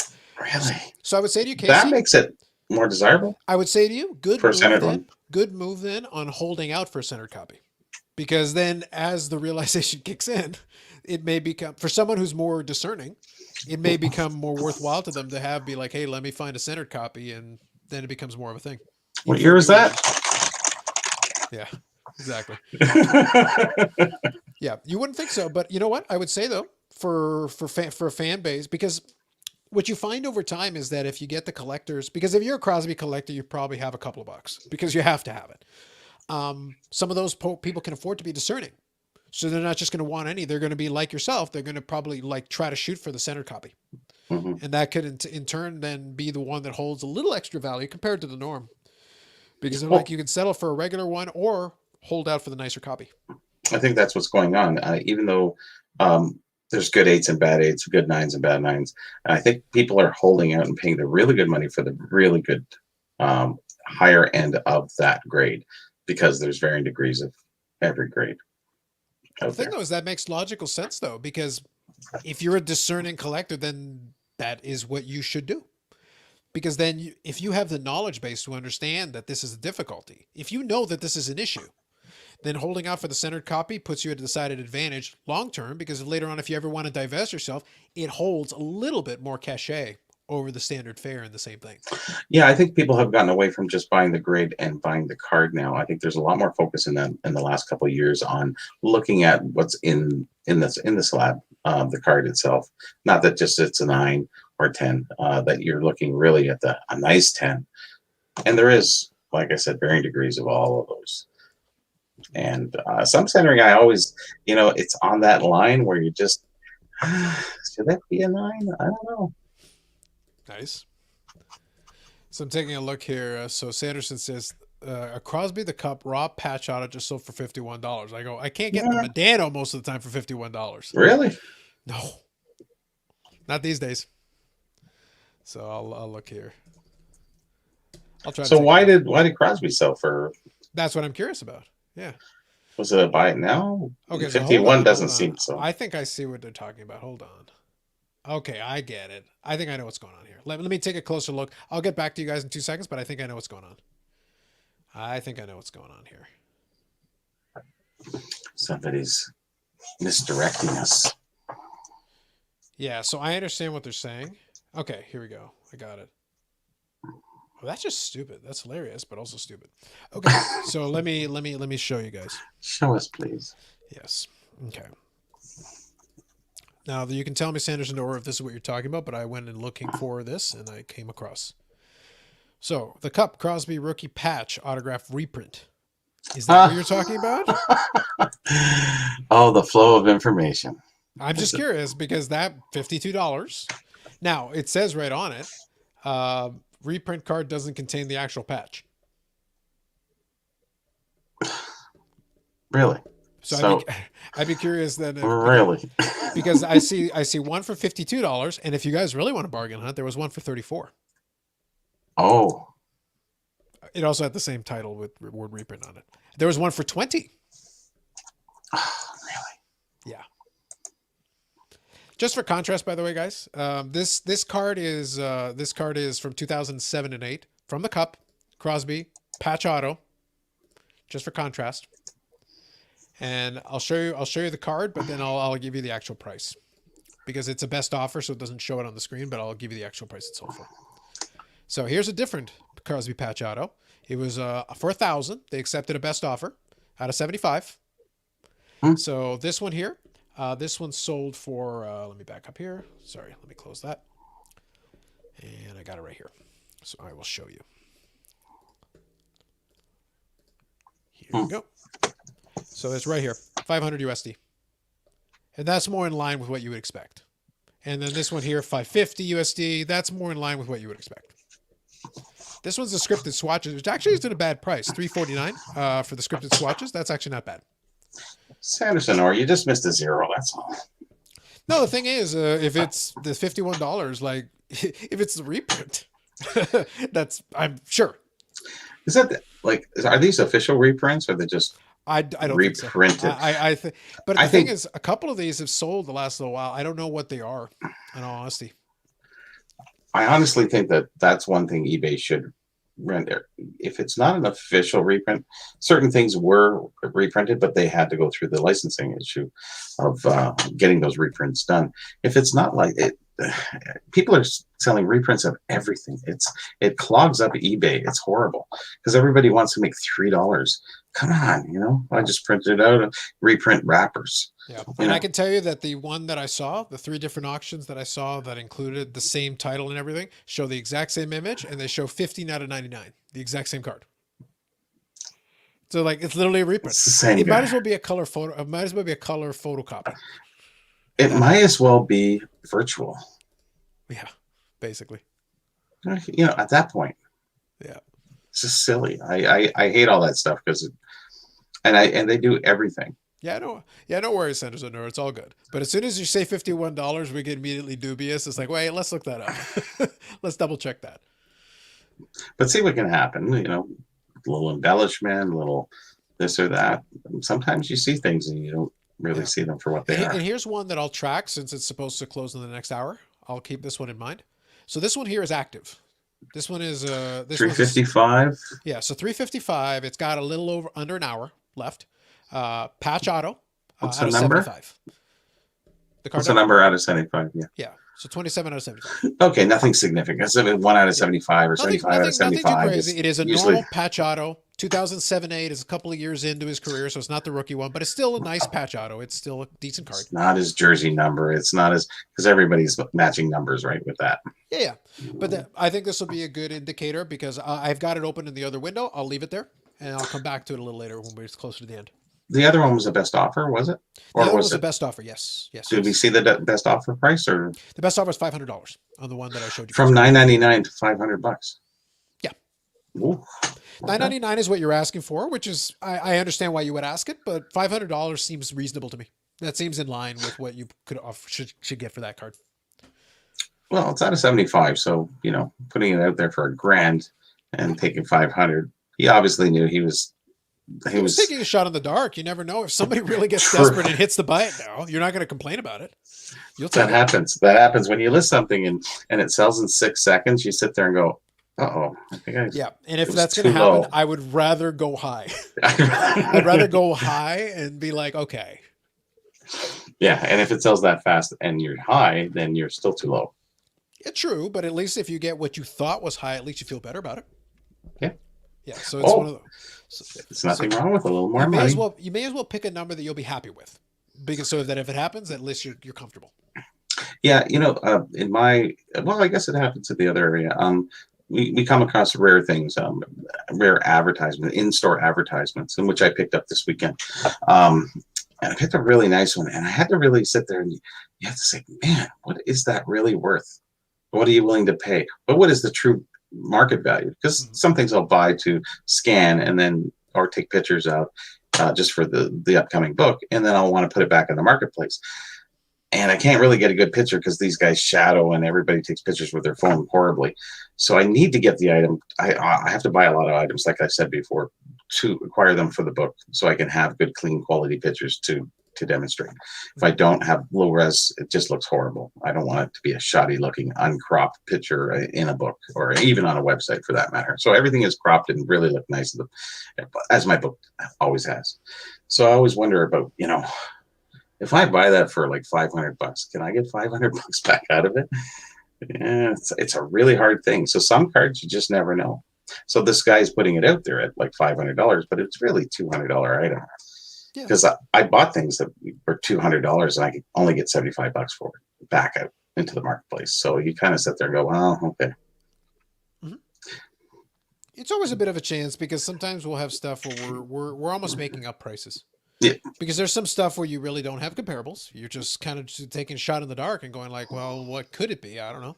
Depends on who comes by, who's in the vicinity that day, and is feeling like, oh yeah, I'll take a shot at that. Why not? Yeah, it You depends never on know. the star power, depends on, a lot of different things. So That is 100% correct. 100% I correct. picked up something really cool. I picked up the Bauer poster. This is when they introduced Bauer became the official skate in 1970 of the NHL. And that's when they had the colored skates that came in. I don't know if you guys ever look back. There was color skates introduced, like the California Seals. They had all white skates Okay. or two-tone color skates. When you Only were originally saying that, I was thinking you were saying Johnny Bauer, not Bauer the manufacturer. Yeah, Now I it's got you. Bauer. Sorry, Yeah, the yeah, Bauer of the yeah. skates. No, I Yeah, got you. Okay, I got you. yeah. And Bauer did wear Bauer. So, um, anyways, I'll just leave that one The alone. irony. Mhm. It's just kind of funny. Yeah, you would think there'd be money on that. He probably should have gone for it. Oh, I Bauer did. wearing Bauer. Yeah, Yeah. yeah. It's like it seemed logical to me. It seemed like the play. So I got the original store display. So I was happy with that. And it's kind of cool. Have the original stuff from that time period. And you just don't know what it's worth. Mm-hmm. No, that's fair. So quickly, I'll read Casey's comment here. Also been picking up the exquisite base cards of Crosby. They're out of 99, out of 149, out of 299. About the same price as the cup, and they look great. Yeah, the exquisite ones do have a nice design. It's very clean. It's solid. I don't think you. I think you'll be okay if you stick to the ones that are numbered, especially for a popular player. If you pick a popular player and you pick one that's numbered, you're probably going to be okay. You're probably going to do well. I guess price is determined on the consensus of how people feel how that card set is made or Mm-hmm. looks. Yeah. Well, aesthetics is In the important. newer part, we had no choice back in whatever. Yeah. Like Well, you said, pro sets they look horrible, but other fleers and other different cards, some of them look really nice. So, but we're in the newer age where, boy, all the cards really look pretty good, but you're dealing with upper tier. It's a constant battle between sets. I'm sure. I think there's also a higher expectation. Like there will True, not be the tolerance, especially at the higher price points. The tolerance is not there for mediocre design like the at the higher cup price points. this year. Yeah. So also picked up the Crosby exquisite patches auto out of 10. I think you'll do very well on that. I think it's a reasonable pickup.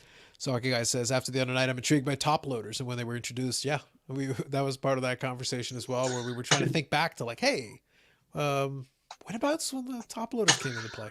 Damn, I meant to look up in my old price guides because a lot of them have advertising for. Oh, okay, okay, Yeah, gotcha. so I'll do that next time. I'll have a look through them and go into it. No worries. Good evening, Brian. Thanks for popping in. Oh, the mask art. I went to buy something from this lady, and she also had this listed. So I picked up the thing, and she comes out with this frame piece, and she goes, "Thanks for buying the other stuff. Just take it because we're moving." I said, Mm. "All right, I'll take it. Maybe somebody else will want it." It's the old masks from. It's not my thing, but it's mostly Canadian related. Oh, okay, mostly Canadian. Gotcha. Hold on, Um, just hold it for one more second, Bobby. Let me make it a sure. little bigger. Yeah, Okay, no so there you problem. go. You got the big. Okay, that's kind of cool. And then they got the. Are those licensed masks as well, or are they just kind of general? Well, I guess I could see like the Those are the shark and player stuff. masks. Yep, Yeah, this is sharks, and you have all the different. I feel like the one on the side with the star there and everything is maybe like John Casey or something. I don't know. It would be Yeah, that makes sense. more than likely. Oh, you got like a Ken Dryden or something in the background there too. You got the Le Montreal Canadian one, the older one. Well, Like oh, it's towards the top. It's towards the top the there. Dryden is there, Yes, yes. I thought And so. then you Okay, have the Sawcheck over here, gotcha. and Sawcheck's here, Yeah, you and got a Gary Cheevers, I think. I could be mistaken. Underneath like the Flames one. So on the other side, is that? right there. Oh, that's not Cheers. That's actually the Cleveland Barons. Oh, is it? That's Sorry. my favorite mask of all time. Oh, The okay. Now I can see much design better. is phenomenal. Okay, I can see it much better now. I've been trying to get somebody to do a remake of one of those because there's only one known, right? Right. And whether it's still around or not, and nobody seems to get it right. Wow, It's it's kind of a such difficult. Looks like a very intricate design. Oh, it is, but if you're just copying, like great artists copy, you should see what they do, Mhm. uh, and they just can't hit it. It's like the positioning. I'm surprised they can't take pictures of the originals and do a 3D kind of thing, and then do a like a wrap or a mask wrap. Mhm. I thought we're in that era right now. As long as I, you gu- I have guess I guess it would be a stenciling thing. It'd be have to be like an artist. Maybe they create their own stencil and kind of replicate it that way. now, these guys are mostly backyard kind of mechanic kind of guys. Just kind of oh yeah, I do paint masks. Some of them are better than others. You ever see the guys who do the McFarlanes? They redo them. Okay. Some guys are a lot better than others. So you need the one that can do it on a grain of rice. That'd be extra fancy. Oh yeah, that guy did that alphabet on the grain of rice or something. That's Was what you kind of need, cool Bobby. That's what you need. That's what you need. for that one. Well, the masks are this big. It's not Yeah. like you're doing fine details. But if you can do it on the grain of rice, you should certainly do it on a big format. That should be a piece of cake to your walk in the park. Cake and rice works Yeah, nice. exactly, exactly. So all you guys says I'm about to email Ultra Pro about them, about the top loaders, to see what they say. That's fair. Well, Oh, good luck with that. I would love to see if someone went through the trouble of like, yes, we produced our first ones here this year. There'd be one guy. There's one asshole in the whole. Maybe there is. Maybe there is. So there, Jeff was able to pick up a couple of them. The Beaupre for Washington, and I'm not even going to try to pronounce the Ottawa one. Oh, I'm not pronouncing that. No shot. Sidor I think Kiewicz. Kuwitz, maybe. Yes. Not sure. So look up the Steve Shields mass tribute to Gary Cheevers. Okay, nice. Nice. Okay, Cheevers is. You This is have the all Steve these slash marks. but this is a Steve Shields mask tribute to Gary Cheevers. So Oh, this is a tribute mask to the Gary Cheevers mask. okay. Whatever. I know that. I think I know the one. Yeah, sounds good. There's a lot Awesome. of mask collectors. There's a group mask Oh yeah. collectors, vintage goalie mask collectors. I just picked up a bunch of goalie mask bobbleheads. So that's another scenario. Yep. No, I got you. Keep forgetting I'm in a card related because I'm venturing off to things that maybe not everybody knows. So we'll keep it card wise. There we go. I think I see the one. This might be. This might be. Let's see if this is the one that they're talking about. I'll blow it up a little bit. Looks like it is. We'll see. You guys will have to let me know if this is the one you're referring to, but it looks like it is. Yeah, the greatest mask ever. Oh, come on. Oh, the greatest. So the Cheevers. mask, so the Cheevers, but then it's like the rest is the head. They just modernized it to the newer style. I Well, get it. sort of, but at the same time, you also like the rest of the mask is his head. So it's like his head wearing the mask. That's the tribute. I don't know why they did. They should have took that out because I don't think you need the head. No, but in there. the whole point is it's a tribute. It's not supposed to actually be, because otherwise the Gary Cheevers thing is only the front part. Yeah, but the head's there. But where's the face? Well, the face is behind the mask, probably. There's a cage that shows straight through to the background, Yeah, but the ear is because there. and the it's a hair- real mask. The Stevie Shields was wearing it. But So where's his face come through? Well, that's a picture of just the mask. So let me see. I think. But his head's in the mask. Where's the face in the mask? If your head's there, the face has to be showing through the cage because the cage is. I get it. I'm just saying. The greatest mask ever. I think it was the most interesting mask ever because said- everywhere he got hit with a puck, he would mark it at the end of the game. Yeah. So Okay, there's the face. yeah, because that's him actually wearing. So, it. Yeah. so that takes away from the mask being the mask because it's missing, 40% of where he got hit. But I get it. And it's just stitches everywhere. I get it. Yep. That's a different era of people who like those masks opposed to the other masks. Now, they on this picture here, they did some great masks. Like actually, the North Star one is nice. The Sharks one is really cool. The way they designed it around it so they don't lose it. But an old goalie masks, you have the whole mask to work with. There's some crazy ones. Wow. Yep. Snakes on them, skeleton heads, and Well, Could you that was the thing where when you're a goalie, the whole point is that you can try to come up with all kinds of things, especially if sometimes you'll base it on the team, sometimes you won't. Sometimes it'll be based on your nickname or whatever the case may be. But then you also give the artist creative license sometimes to be like, hey, come up with something cool based on this theme or whatever. and then they can really have some fun because then that's their one way of expressing themselves. And it was to throw off a guy on a breakaway.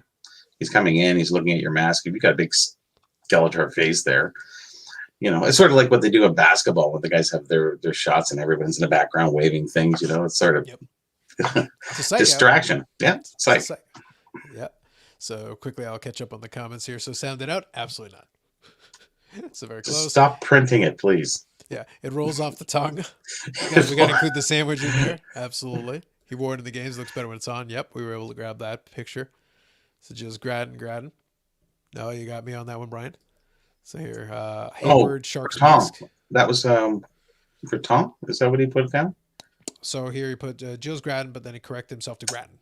Spelled it out. So I guess maybe related. It's Gilles Graton, anyways, because Gotcha. he's French and it should be pronounced Tom because Americans pronouncing Canadian. It's funny watching it. It's amazing. You ever see them do opening packs and the Americans are trying to pronounce the Canadian names? It is just a shit show. It's the funniest. I watch it just for that entertainment value alone. Yep. You know. Well, the only one where you won't get the entertainment unless they don't realize it is if they open the low end like the MVP because they actually put the pronunciation on the back. It's spelled phonetically. Buggers. They actually, yeah. So they literally now they might not be paying attention, but like on the back of the card because it is intended to be like a baseline like product. Sure. They will spell the players' names out phonetically so that you can pronounce them if you wish. I guess so. Yep. So Jeff here goes, do you think the hockey collectors, flippers, investors will continue to get young guns graded? Yes. PSA isn't an option. Right now it is not. Back end is pretty expensive as well. Yes, it is. Will collectors want HGA, SGC, CSG slabs? Now, this is a good question. This latter portion in particular. The first question is yes. Will they continue to do it? Maybe not the second, but in general, yes. Will they want HGA? Well, right now, HGA is almost the same problem just because they can't get in. It's not that they don't want to or not. Even if they want to, there's a limit on how many they'll accept. So getting in, because right now as an individual, you can only get 5 cards in at a time. So it's not worth your time if you want to get it in mass. How long will people wait for PSA is the question. If they're trying to make money, 50 years. Oh, there you go. Okay. Yeah, like it doesn't matter. It's so now, I'm out. Yeah. You're pretty much out. Yeah, but the thing is that where's PSA, Charles? Charles is probably good. Yeah, Charles is good. Yeah, he'll be fine. Realistically, though, like PSA will reach a certain point where they'll clear enough of the backlog that they will reopen it. So it's not a matter of if, it's a matter of when. Will they make the specific timeline they set? They did not promise they would turn on all the levels. To be clear, in July they could turn on a couple of the levels, but they could start it at $100. Yes. And still have done what they said they were going to do. They didn't say they would. They said we're going to try to turn them all on. They didn't say they would turn them all on. I think they're really going to try to eliminate people sending in a mass amount of cards that are just low, very low tiered. Yeah. And I understand that, but they love the business for so many years. But I think they're at the point that they can, and they're not public anymore, so they can do this and get away with it because they're not beholden to the shareholders. So there's one other side I would throw out as well, just from a logistical standpoint, a logical standpoint. It actually doesn't behoove them now that PSA is sufficiently out there. It's not like they're establishing themselves. They're 30 years old now. And they're ubiquitous with grading in the hobby. It behooves them not to have another 50 million slabs. Mm-hmm. Because in a certain way, if you have so many slabs out there to the point that they're glorified top loaders, it actually devalues the brand.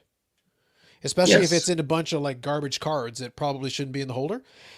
Discouraging that actually might mean that you get higher quality cards per capita going forward, which actually is helpful to the brand. So the question is, will the lower end cards that are graded in those holders that were done, before, yeah, are they going to be worth more? Probably. Yep. But then are you going to want to collect that if you can't update that set and keep them the same?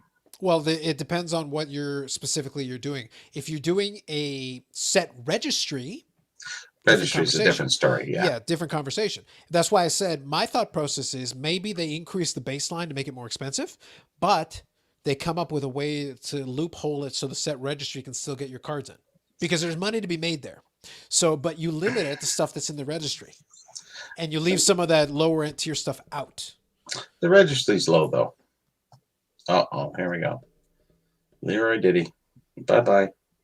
Yep. You would think the kids would learn, They but what are you going don't. to do? What are you going to do? Anywho, so Yeah. let's see here. So here we go. Hold on. Yeah, I'd rather have a card saver one than SGC SGA. Yeah, that's fair. I get you. That's fair. Well, there you go. Maybe people will avoid grading and But that's just. but it's what we talked about before. It's letting you know if you actually want to. Do you care enough? Do you need it in the holder? I do not want any company, third party, to control my collecting. How's Yeah, that? End of story. That's it. yeah.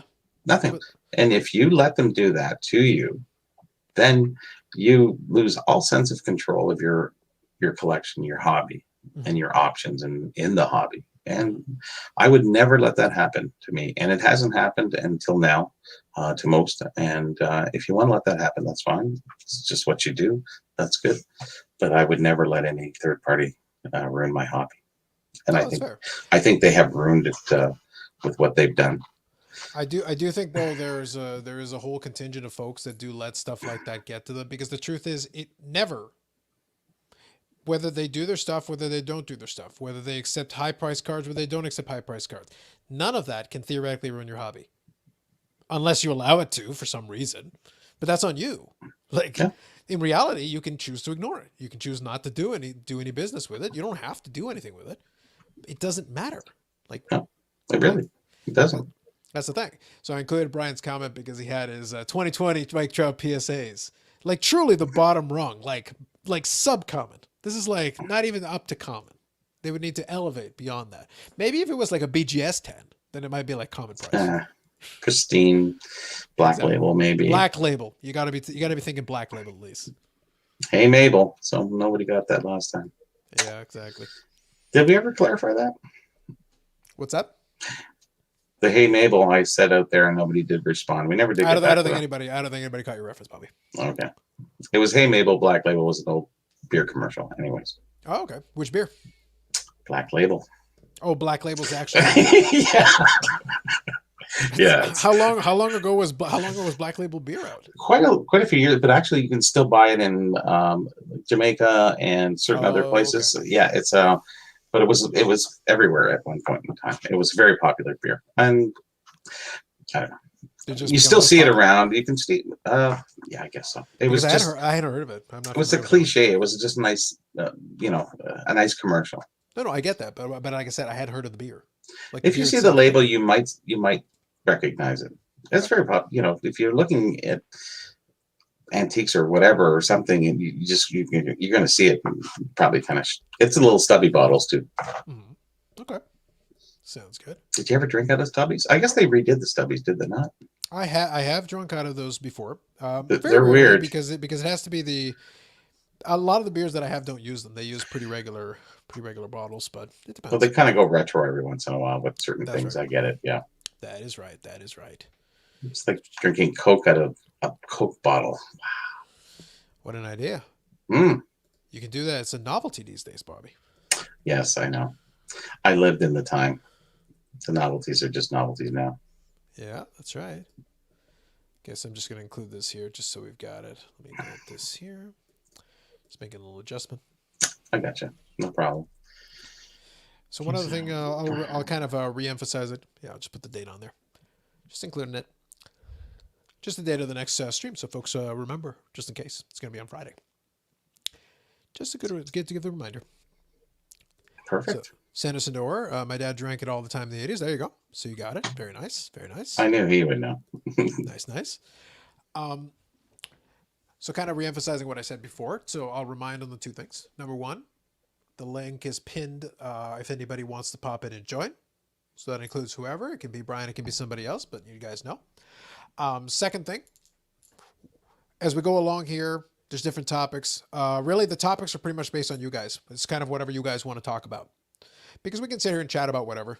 If we need to, we can go back to Cyril. Yeah. Yeah.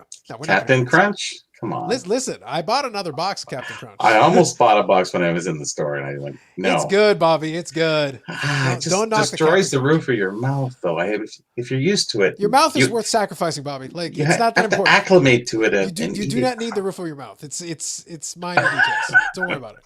Don't worry about it. It's sort of like burning your tongue or getting a paper cut. It's those annoying things that last usually a day or so. It toughens you up, Bobby. It toughens you up. I think I've been toughened up enough. I ate dirt, remember, growing up as a kid in the 60s and 70s. So there you go. But yet you're getting torpedoed by cereal. I know. It's like crazy. like what the heck, you know? That's an interesting turn of events there. Yeah. It's coming around to bite us. I wonder what year Captain Crunch came in. Probably been 60s. Yeah, it would probably. That probably sounds about right. I'd be curious. Because we got all that sugar cereal as a kid, alphabets, and I don't know. Do you guys know alphabets? Maybe not. Are you speaking? I know all the cereals because the vintage hockey issued so many different cereals. 1963. Thank you for the quick response. I was right. 60s, just before I was born. Wow. Yep. So there you go. Here's a question from Brian. What's up with the new balls of MMB? I think it's the opposite, Brian. I actually think no, because what they did is they presumably went in. This has always been a running joke with MLB, is that they keep messing around with the equipment, like because the break. Yeah, go for it. So it's always been kind of a running gag with it, messing with the equipment. And when it comes to it, is that, but they'll do it, and then you'll start messing with it, and kind of like, you don't have to announce every time you do these things, but at the same time, it's like, okay, so you just set a home run record. Is it legit, or did you guys start messing with equipment again? But I think what they did, if they followed through with their most recent change, I think it's supposed to take some of the starch off of it. It's supposed to be the opposite, because they already had a juiced baseball recently, the last season or two, and supposedly this one is less juiced. Obviously, some players, for some players, it's not really going to make that much of a difference. If you're kind of a line drive home run hitter, it's not going to matter very much. But maybe if you're a guy who hits a lot of pop flies, a little extra distance probably gets you a couple more home runs, where otherwise it'd be, outs in center field or something. Mentioned on Friday about talking about the PSA set registry. Thank you. No, that's good. You got to remind us, so that's a good reminder. So I can talk about it in general terms, but is there something specific, Sanderson Dorr, you want to chat about? Kind of what PSA's current move is related to it, or just should the set registry be a thing going forward? Will it be affected going forward? Is there anything in particular you want to touch on about it? I'm open to it. You just have to kind of let me know what direction you want us to go in, because otherwise the set registry, it's interesting if you like it, not interesting if you don't. But if there's something specific you want us to touch on, we definitely can. Do you have ProStar cereal? Did you have ProStar cereal? I'll leave that open for Bobby when he pops in. So here, Casey. I submitted a bunch of Lemieux and Crosby Upper Deck base in an attempt to do a run of PSA 10s. The pops are surprisingly low on the base Crosby mid-90s and early 2000 Lemieux. Yeah, I think it's just because there wasn't a lot of interest in getting them in. Now I think there's a lot more interest in getting some of those other cards in there. But then what happens with the low pops, as soon as people get the same idea, then they don't become low pops anymore, because a lot of those cards were not printed in low quantity. Sanderson, can you elaborate on what you would talk about specific? Yep, exactly. I agree. So just let us know, Sanderson Dorr, if there's something specific you want to know about. Second year Crosby base sold for just under $300. Okay. I'm not shocked, but at the same time, that seems, I don't know. It's a second year Crosby base. I don't know. I'm assuming PSA 10, I'm guessing, based on the line of discussion we've been having. Yes, ProStars was that one. And I think they had a cartoon show, if memory serves me as well. I could be mistaken on that, but I feel like they had a ProStars cartoon also around the same time that was promoting it as well. Because that was a big part of it. Just closing up a couple of these tabs here. You'll be happy to know that the Crosby Cup patch is still rolling for about the same price. It's $382 now, but it's still got about half an hour left, so we'll come back to it towards the end. See where it ended up. Let me close up a couple of these tabs here, just so it's not so cluttered. But yeah, so let us know, Sanderson, or if there was something specific about the set registry you wanted to talk about. Okay, PSA 10. Yeah, I'm not shocked. I guess it would still be a low pop card for the second year Crosby. I don't know if a lot of people would have sent that in initially. Maybe some folks for sure. Maybe, I guess though, I guess we'll lean into the set registry this way. I wouldn't be shocked. I haven't looked, but I wouldn't be shocked if someone, if they haven't already, if someone would propose maybe a base Crosby registry, and then those PSA 10s would become a lot more interesting to someone wanting to put together the finest version of that set. So they would need PSA 10s of a lot of those base cards in order to fill it in. That's usually what ends up happening with the registry. Somebody will propose an idea, but it kind of works out. Oh, here we go. I guess I'm interested if anyone participates in it and what they think about it. I just started doing it. It's kind of fun. I had to get some of the cards that are former owners' collections. So I do participate in it to a limited degree. There's a handful of registry things that I put in. Um, and what ends up happening is they are fun to do because they do allow you to keep track of. So there's really two that I have ongoing. One is the Medano PSA rookie card list, but there's 9 cards in it. And you pretty much need all PSA 10s to even list in the top part of that section, but you're going to be tied with a bunch of other folks because it's not uncommon. They're pretty easy cards to get for the most part. And the other one is I'm doing a 56 Tops football Packers team set. That's the one with the Bart Starr rookie. So I need 3 more to finish that one. There's 12 cards in it, I believe, and I need 3 more, and I do need the Bart Starr rookie as one of them. And the other one is Paul Hornan is the other big rookie of it. I have a copy of the card, and it's a decent copy, but I have to get it sent in. So when PSA opens up again, I'll probably send in the card and have that card graded myself. I'm not trying to get in a particularly high grade, although most of the cards are in like PSA 6 or 7 or 8 condition. With the Bart Star, it's probably not going to be the case. So I do participate in it to a limited degree. It is kind of fun to do, but it's just a supplement to my regular collecting. I know some people are big time hardcore into it though. For them, it is very interesting. But I'll extend it out to the chat. Are any of you participating in the PSA set registry, even if it's just one set? Do any of you play along with that? So I'll leave that open if there's anybody who wants to chime in on that piece. Well, So I we got, grabbed. Oh, what's sorry. that? I grabbed some old price guides, so I'll take a few minutes. I'll have a look through, see if we can find some old Top loaders? supplies. Yep, top Sure. loaders and supplies. Sounds good. I'll put it on mute. No worries. But yeah, I think as far as the set registry is, it's one of those things that it's a nice add-on if you take it for what it is, what it was. Now, for PSA standpoint, it's a cash cow from their standpoint. But if you take it for what it can be, if you're not worrying about the competitiveness, quote unquote, and you just want to do it as just kind of a fun thing to keep track of and giving you something to aim towards, as collectors, we like having goals. So it can be useful in that regard. If you don't obsess yourself over trying to suddenly compete with these other folks, because some of the folks that do these set registries have deep pockets. It's just silly for you to go nuts losing your mind over it, but it has helped push the prices of the product out there. So that's definitely been a part of it. Yeah, exactly. No, from PSA standpoint, it is super smart. It is one of the best, smartest moves they ever made business-wise. Always been very good about it. Yeah, perfect. I know Victor is definitely participating in it. So 7 set registries and 3 competed. Excellent, Victor. Which ones did you complete? I'd be kind of curious about that. I know you have participated in a little bit though as well, but that's definitely interesting. So Brian here says, I'm not participating, but it does interest me and eventually do something on it as a platinum member. Very fair. Very fair. I think if you find a registry, because they've got different sets, they got player sets, they got different like team sets inside of certain sets and things like that. If you can find a theme you like, I know one of the ones that was popular with some folks for a bit was the 300. I think I want to say 300 greatest cards by Mike Payne. It was based on the book, so the cards that were in the book made it into that registry. It's 300 cards, so it's quite a bit, but it gives people something to chase. But it also means that if something is a low pop that happens to be in it, then obviously that bumps up the price because suddenly there's more demand, even if it's kind of an obscure card, which makes it kind of interesting. And there was a set registry that came out not that long ago where it was like the top 80 or top 100 cards of the 1980s. It was based on an article in Beckett, and then someone proposed to make it a registry set, and then eventually they did. I believe they did anyway. And as a result, you ended up with just something else for people to chase.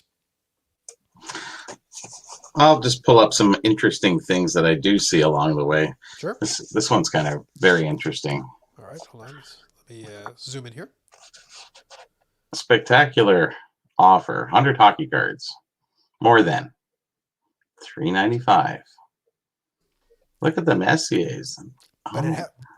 But it has a value of over $10, Bobby. That's important. It does. Canadians had to add $1 extra for postage. Disgraceful. Utterly disgraceful. I thought that was interesting. Yep.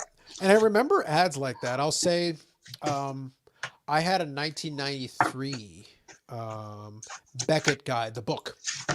And on the back, you had all the dealer ads and stuff like that. And so occasionally you would get stuff like that as well. It was always kind of interesting. It was always kind of obscure. And then also you had the Charlton guide. And I want to say they had some ads and things like that in there as well from time to time for dealers and stuff. So it was kind of interesting. This is an interesting one. This was a 1992 special edition, with prototype edition, actually. And they were all numbered on the back. But the interesting part is they actually included cards inside. So you could, let's get this the right way. Pretty good. Nice. So they did have some cards in these. Do the cards have foil on them? Oh, nice. They are shiny. Yeah, they're foil. Yes. Yeah, they got foil in the names. Yeah. So okay, that's kind of interesting. Yeah, so that's why these. There's a gold edition and a silver edition. This is the gold edition. This is silver. Mm-hmm. So I don't know what the difference between it is, but I think they tried to make these collectible as well. I can see that with the numbering on the back and putting some cards inside as an insert. It would definitely lead credence to the idea that you would make it into. I do like the form factor. I'll say I do like that because that feels like almost a little pocket guide. Yeah. You wouldn't want to necessarily put it in your pocket, but you could because it's not too big. Okay, so there's your grading category, and you see mint is the top. And that plays into one thing we talked about a while back, because with the old guides, mint was the highest. There was no gem mint. It was mint. It was just... And a mint card, if you see, is a mint card is perfect card with no defects at all. There's no such thing. Yeah, but that's why I say, like, gem mint is theoretically impossible based on that grading standard. But nothing in the way of supplies. Even the companies, they're just buying. Yeah, no, that's fair. Makes sense. So let me quickly touch on Brian's comment here. I know for a fact that SGC had a registry for a little while for a cup of coffee. They did. They still do, though. I don't know if it's still. I think it went away. I think maybe they brought it back, but no, they definitely I searched went away it. I searched it when I emailed SGC. I was looking through the registry, so I typed in certain things to see what was there. They obviously do have it. No, I know they had it. I know they had it previously, but then I remember I thought it went away for like a cup of coffee there, because I remember it was there because I had a couple of T206 cards that I put into that registry just a placeholder, but it definitely it was there, and then I don't know if it disappeared and then maybe came back, but it definitely was there for sure. I guess it never really took off like as much, obviously, as the PSA one for sure. That's an interesting one. So that's a hockey card price guide. Okay. Yeah, it's a very small one, and it's there we go. Yep. And what does it say there? So that's the first edition. Hold on, let me move that. Collectors Marketing Group. Yeah. So what? That's 1983. Is that 83. the copyright year for that one? Yep, pretty early. Nice. Okay. History of hockey card value, collector information, fully illustrated, pictures of Parker, so PG tops. From 51 to present. Buy it, use it, become an expert. Live the dream. Yeah. Live the dream. Not much to them, really. No, and the thing is, as a price guide, there isn't much to it, right? That's as good as it gets. So yeah, that's all it needs to do. I do love, though, just as a side note. Yeah, I do love when they put the check boxes. Yes, I did that. The old school checklist one, I actually like that. I appreciate it. I do appreciate that. I like when I see people have done that with my guide, because I put them there for that reason. So yeah, I think it's useful. It's nice to have, for sure. So let me quickly grab this one here. It's fun. So Brian says it would be interesting to know if things like the first foil card or embossed hollow, etc. Well, that's an early foil card. Yeah. But I think you can pretty much figure that out. I think for the most part, foil cards and stuff, we can definitely probably figure out the dates on that. I wonder if these cards are worth anything. Oh, there's some Bobby Orr right there. Yeah, hold on. That's a nice photo, at least. It's all right. Yeah. I like the Bobby Hall as well. That's a decent action photo. That's kind of cool. Yeah, they are pretty good cards. I wonder what they call them. 19 Superstar Heroes Inc. Yeah. The only thing that might hold them back a little bit is I'd be curious if they're licensed. Probably not. Well, I don't know. They have the logos.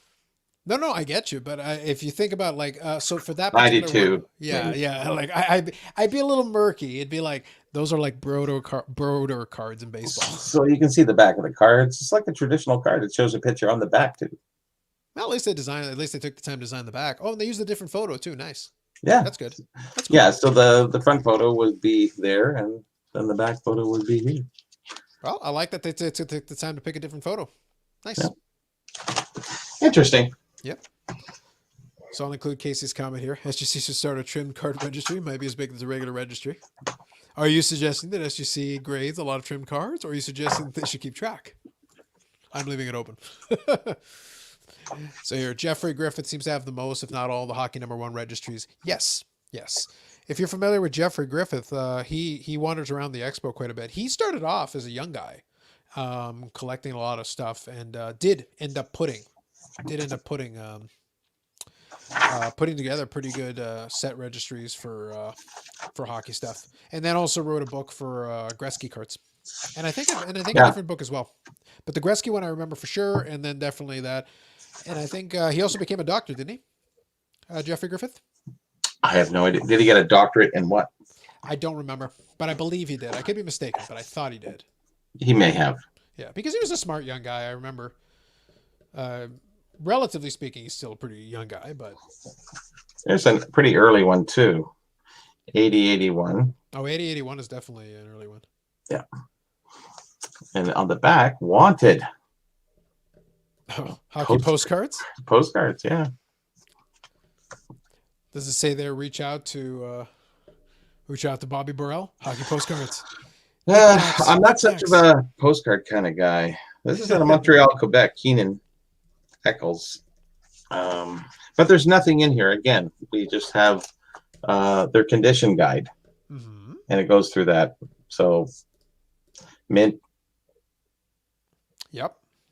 And then in the same vein, mint is the top of the food chain there. It says hobby publications. You have Traders Speak there, which is a very early publication. This was actually put out by Andrew Kowalczyk. He was in charge of Cardophilium. This one actually has a letter with, and he was responsible for a lot of the earlier price guides. He just passed away last year, but he was very well known. So he would insert in these price guides. He put the price guides out, but he was also a seller. So he would insert a couple pieces of papers with what he has for sale. So he was sort of double dipping at that point. Mm-hmm. January 1st, 1981 price guide. Ordering hints, please note. So there's no mention of supplies at all. Gotcha. So I do have the update on this piece, Sanderson Door. So Jeffrey did get a doctorate in U.S. history. Okay. So that was his area of study, which makes sense, though, given the books that he did. He did the Gretzky book, but he also did a book called The Greatest Collection. I knew there was another one. It was in working with the Hockey Hall of Fame. Oh, okay. Yeah, so he did some research in the Hockey Hall of Fame and wrote a book based on that. Pretty neat. And it plays right into and from the history perspective, getting a historian to go to the Hall of Fame and use it for research in order to put together the book. That makes sense. A lot of people use the Hall of Fame for writing dissertations or what have you. And, someone told me I should get a doctorate, and I said, in what? Vintage hockey collectibles? Come on. Actually, I know a lot about the companies and the history behind them. So, but other than that.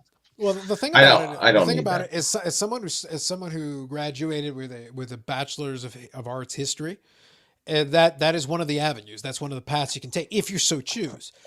I considered, I didn't want to do the doctorate, but I thought about doing the master's. But it's one of those things like, what specific purpose would I be doing it for? A lot of people do it for the status. Yeah, I was like, a master's in history, you guys. Where does it get you? Yeah, I was gonna say, like, I question the status of that, and that's as a history major. I still question the status of that one, but anyway, it's fair enough. So yeah, Sanderson Door says, Bobby, I'm not marking your books; they're their own collector items, and some of the books are actually well done as far as the physical item, and you can enjoy them from that perspective for sure. Can't buy the book to purchase. Now, Bobby, are any? I know that some of the books are not getting reprinted, but what Mine. is the best avenue to get some of the older books that you already done? It's really eBay, I have to say. Okay. The second book is very difficult to find because the large pictures, like I call it, the Playboy edition. Yep. It just a lot of people like looking at the big pictures, where I didn't really put them in the other guide. This one really worked out a little bit better, where you got to see everything, and it was large and in charge, right? Yeah, for sure. So there's all the post flip books from 1968. There's the 67. See, I had the wrapper, the 67 wrapper, and there's the box, and there's an example of the card and a little ad. The ad is actually very interesting if you read that ad. Yeah, the 68 I hockey will, card collector co-ad. yeah, it says due January 1st this year. Again, all six teams are included. It's 1968, January. That's the expansion's already here. There will be over 120 cards for the biggest and best hockey set ever. $5, 5 cents a single. So a lot of times they would import after this. Companies like this would import the second series of O-Pee-Chee, because they would get the tops, and then they would have the O-Pee-Chee. They would say, we're distributing the O-Pee-Chee here. So when people had mishmash of sets, that's why. Mm-hmm. Gotcha. In America. Yep. And it looks like, yeah, so I'm just clarifying here. Yeah, it looks like Sanderson is looking for Jeffrey's book. Honestly, it would probably be the same venues, honestly, if it's out of print. I don't remember what the Gretzky one is doing these days, but the other one was newer, though. Like, PSA did an article about it in 2020. I'd be shocked if they didn't, if some of it wasn't out there. So I have a 93 Beckett here with my Okay, hold buddy, on. with the So real killer quick. on the front. Sorry, go ahead. No worries. So I was gonna say, yeah, if you're based, Sanderson Orr is based, I think, stateside. I think he's in the Boston area. It's like, why don't you try going to Amazon? At least according to, like, I found the greatest collection by Jeffrey Griffith. It's on Amazon hardcover, $35. Go for it. Because that one, I thought it was still. I was pretty sure it was still in print because it came out late in 2019. So I'm not shocked by that. It'll still be there. Yeah, and those books are easier to find because their print run are a minimum 5,000, where mine were self-published. And if I went through a printer, if I went through the right path of getting a publisher and what have you like that, you'd end up at $1 a book on a profit end of things. So if you sold 2,000 books, I'd make $2,000 for spending 8 years researching. So that's why you self-publish in a smaller venue. Yep. The other book, the 2006 book, is very difficult to find, and I wish I had some left. I actually have two of my own, but everybody wants that one. Right. And it's about 125 US if you're gonna buy it on eBay. Is that what it's up to? Yeah, people are fighting over them. Yeah. There you go. So Kay Shaw here says collectibles are considered a riskier investment than others. Well, it's all relative. All investments have a certain amount of risk, but yes. Do you think there's any area in collectible investing that should be stayed from completely? I want to answer this question seriously to a certain degree. Yeah, sure. I want to answer this question seriously, but it's an almost impossible question to answer. Is there any area, like, if you're worried about risk, that should be stayed away from completely? Not really. Yeah. Because if you do your diligence and you see there's some value in it, then you could. Now, if you're talking about long term, there's a bunch that probably aren't going to do well long term. If you're talking short term, anything could be good in the short term. It could also be bad in the short term. If risk is your concern, then collectibles definitely have that. It has a certain amount of volatility. The same way it can go up like crazy, it can go down like crazy. Do you think there's any area in collectibles investing that should be stayed from completely? If you're worried, you know what? Let me do this. I'll borrow a thought process from a couple of other folks, like even from the card ladder guys, who have a vested interest in the value of values in the market. You have to put yourself in the mind state of a collector. If you think there's value to it as a collector, it probably will have some potential staying power. Again, only I say potential. There's no guarantees. But if you look at it from that perspective, if you look at something that only has value from the speculative portion of it, then I would probably stay away from that. NFTs probably have a future. Blockchain has a future. Top Shot may or may not. And by may or may not, I would be very shocked if it has a long-term future because of the nature of what it is and how speculative it is, and that you're not really collecting anything. So if volatility is a concern for you, that's about as volatile as it gets. So this is interesting. I have a 93 Beckett here, and I see no advertisements in this whatsoever for supplies. So are supplies not even worth advertising at this point because they were so cheap? They're ubiquitous, yeah. At that point. So I'm thinking, I would think if you're going to pay for space inside of a Beckett, I don't know if you'd advertise, guys, we got top loaders. Yeah. The finest top loaders. Now today, Bobby, today. Oh, the magazine was high coming demand. out today. Full page spread. We got card savers. We got top loaders. We got one touches. It's like, what about cards? Who needs cards? You need supplies more than cards now. You need pages, guys. You need pages. Yeah. So hopefully Sanderson or I answered your question about it. If you're looking for Jeffrey's The Greatest Collection book, I think it is on Amazon.com if you check. At least I saw it here, so it seems to be available. As they say, 13 left in stock is what it says here. They do ship to Canada, so I think if you're stateside, I think you're okay. So 1983 Wayne Gretzky rookie is booked at $10. In 1983? Yeah, 83. Okay. Yep. Actually, they even showed his card. Let's see if I can do this a little better. Second. Go ahead. Yeah, it's going to be a little blurry. But it's circled, actually. Someone circled the Gretzky. Okay. You said it was what, $10? Oh, the foresight. Yeah, $10. I don't know, Bobby. You know what? Maybe I'll offer $9. X-Mint. It's an X-Mint. X-Mint. I'm offering $8. Change my mind. Well, you can get $38.50. You get the whole set. There you go. That's the deal. Commons are 5 cents, so they don't even price them. They just put a cross, and they just price the ones over 50 cents, I guess, 25 cents. Yeah. Fair. Yeah. So GMOs has the correct thing here. Just stay away from the Ziggy Palfrey rookie. It ain't budging. True. This one might have. No worries, Sanderson. Hopefully that helps. So here we go. Yeah, hockey. I think I want to make sure I cover this. Okay, so quickly, there's 2 comments here back to back from Hockey. I know they're a couple of minutes apart, but I'll grab them both here. So Hockey first says, I'm hoping Bobby Rell does the interview and book signing tour circuit. I don't think there's any more book signing for you, Bobby, if I'm not mistaken. I think that's done. I'm going virtual. Yeah, exactly. I thought so. NFT. Yeah. Hey, maybe you should do an NFT. That's not a terrible idea.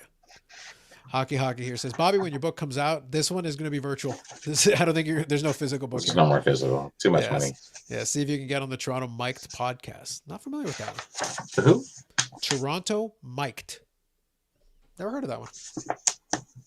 No, never heard of that. Yeah.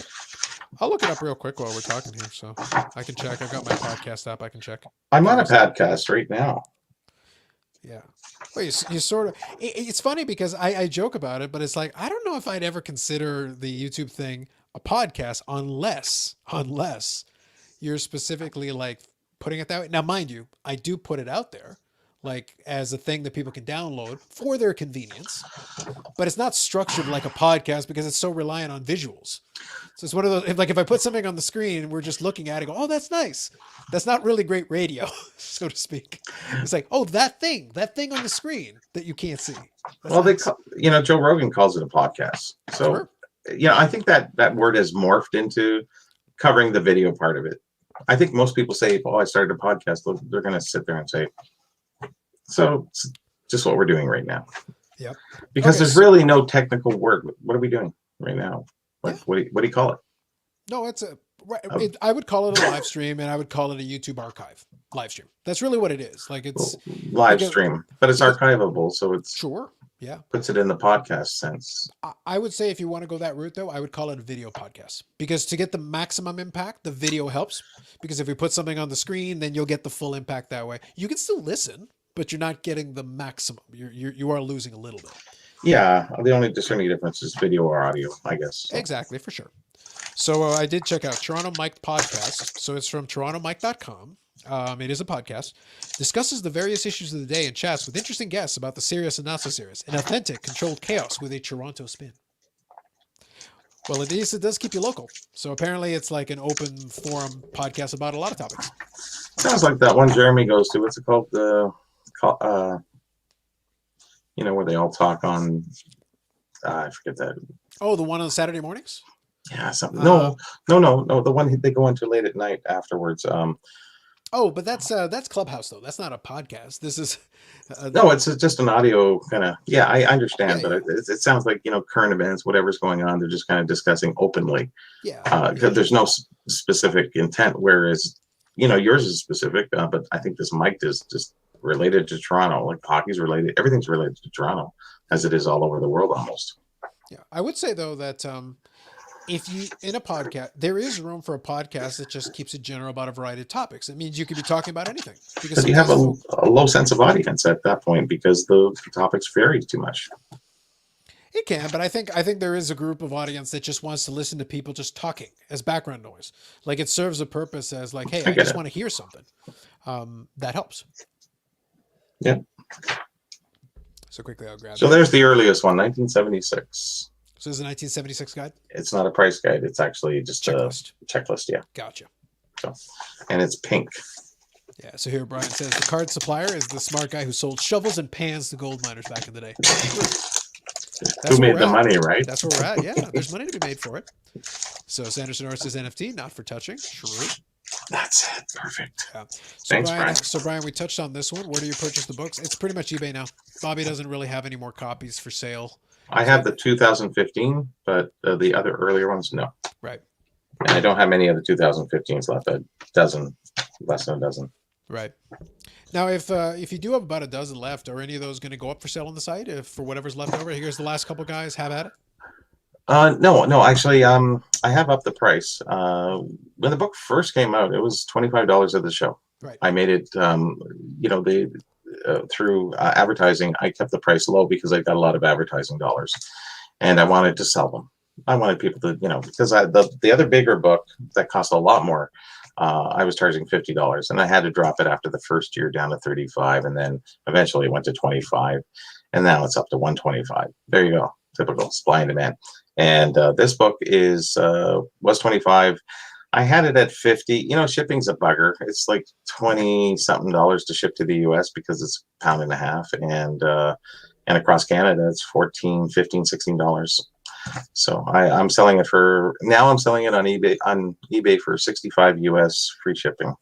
Oh, okay, so you have put it up on eBay yourself. Yeah, and I sell one every once in a while. I sold one a couple days ago, and I haven't relisted it. It's just I don't. There's coming a time where somebody really wants the book, and I really want them to have it because they have that desire. I just don't want to sell it just for selling it because I don't need the money, 65, like whatever. So I want the people who want the book to have the book, and I'll hold them back to that point. No, that's fair. So your Hockey says Toronto Mike has had lengthy interviews with many Canadian media personalities since Bobby's in Toronto. Great fit. So there you go. So now you know the thing exists. Toronto Mike. I'm on Toronto Carlos. There you go. So they fooled us into buying cardboard for 6 years and succeeded. Now they're trying to sell hard earners. No, digital assets, Jimas. Digital assets. Digital assets. So Victor says here he's thinking about doing a straight podcast, audio only, maybe this fall. Give it a go, Victor. If you're interested, by all means, we'd be happy to support that. By all means, feel free to give it a try if you'd like. Why not? There's something to the video. I guess there's to the audio as well. But I think you can still do audio because here's what I'll say. We're doing the video because with the video we can do the visual aids, we can do all that, but it's also so open-ended. If it was a thing where we were talking about a specific topic, you could definitely do an audio podcast. Definitely still has a place because it's like, hey, we're going to talk about whatever. I know where to look for the ads. Oh, he knows where to look for the ads. Oh, I know. Yeah, they're all. Now. Nope, I remembered. I was thinking they were in the price guides, but they're really just not because these ones are vintage ones, anyways. Mm-hmm. Collector's World for Europeans. Okay. Kleindensteidenfei. Great, fantastic. I do appreciate the color cover there. That looks nice. It's very colorful. I like that. Oh, you got Yeah, Brodeur there in Potvin. Nice. yeah, and it's amazing what they had. Some is English, but it's all inside. It's I don't know some of the. Okay, so those are the So sets. I suppose. Oh yeah, it's top stadium club, but then it's in English up there and Swedish or Finnish. I'm not too sure. I can't differentiate. There you go. There's some good product. We can break some wax. There you go. That's the collector's choice there. Nice. Listen, I still appreciate collector's choice. I enjoyed it for what it was at the time period. So here Brian says, "Yep, it is." I could turn up the microphone a little bit more, but I'll be honest. Like I hear sometimes folks will be like the microphone's low, but it's like, guys, my microphone. I double check just to make sure microphone's You're still turned up. you're loud to me. Yeah, exactly. And Not when I loud. listen to it on replay, it sounds fine. So I don't How's know. my voice though? You sound fine to me, but No, I meant with them asking yeah, them. you have to let us know. I don't know. But Bobby sounds fine to me, and the setting seems to be pretty good. I don't have it cranked all the way up. I don't want to peak the microphone, but it's plenty good. And the Crosby just finished the Crosby patch card. Oh, So we missed the countdown. yeah, I don't care about the countdown, but I do care about the result. But I do care about the result. Come on. Yeah, but I do care about the result. Okay, so actually, we got the result here. This is an auction. This is not a best offer. Oh, This is not a thing. This I is need a to straight guess. up auction. I There are need to 39 guess. bids. Would you like to take a stab at what the final was? This is out of 75. It is a 3-color patch autograph from the third year of Crosby in the Cup. Yeah, just comparing what the other one went for, I don't remember the colored patch being any much different. I think they were both good. Mhm. So it was 3, and that one went for 5. So I think it went for 650. Okay. So I'll let a couple of folks there in the chat. So thank you for the clarification, by the way, guys. Thank you. Appreciate that. I'm going to have NFTs locked and loaded in preparation for Goal by Anarchy. Love it. Both of you sound fine from Bob Lewis's share. Well, that's the authority for me. Victor confirms. He agrees with Bob Lewis's share. So Carlos' microphone is fine. Can you just crank up his volume or get a belt tone? There you go. And plenty of collector's choice. You go with guys who are good in volume. Thank you. Thank you, Brian. If I can pronounce these new hockey players' name, I'll start watching hockey again. Until then, no can do. Fair enough. Ooh. So, guys, Crosby, third-year patch card from the Cup, auto patch, out of 75. Anyone want to take a stab on price? I showed you guys a couple of ones earlier on in the broadcast. They were right in about the $500 range. Where do you guys think this one ended up? This is an auction. 39 bids for it. So there was some action on it. And there was some late action on it as well, where it did bump up in price at the end. We did get the usual. We assumed, yeah, it didn't stay at 399, yeah. 379, whatever it was at. So if a couple of you guys want to take a stab at it, let me know, and then I will reveal the price because I've got it right here.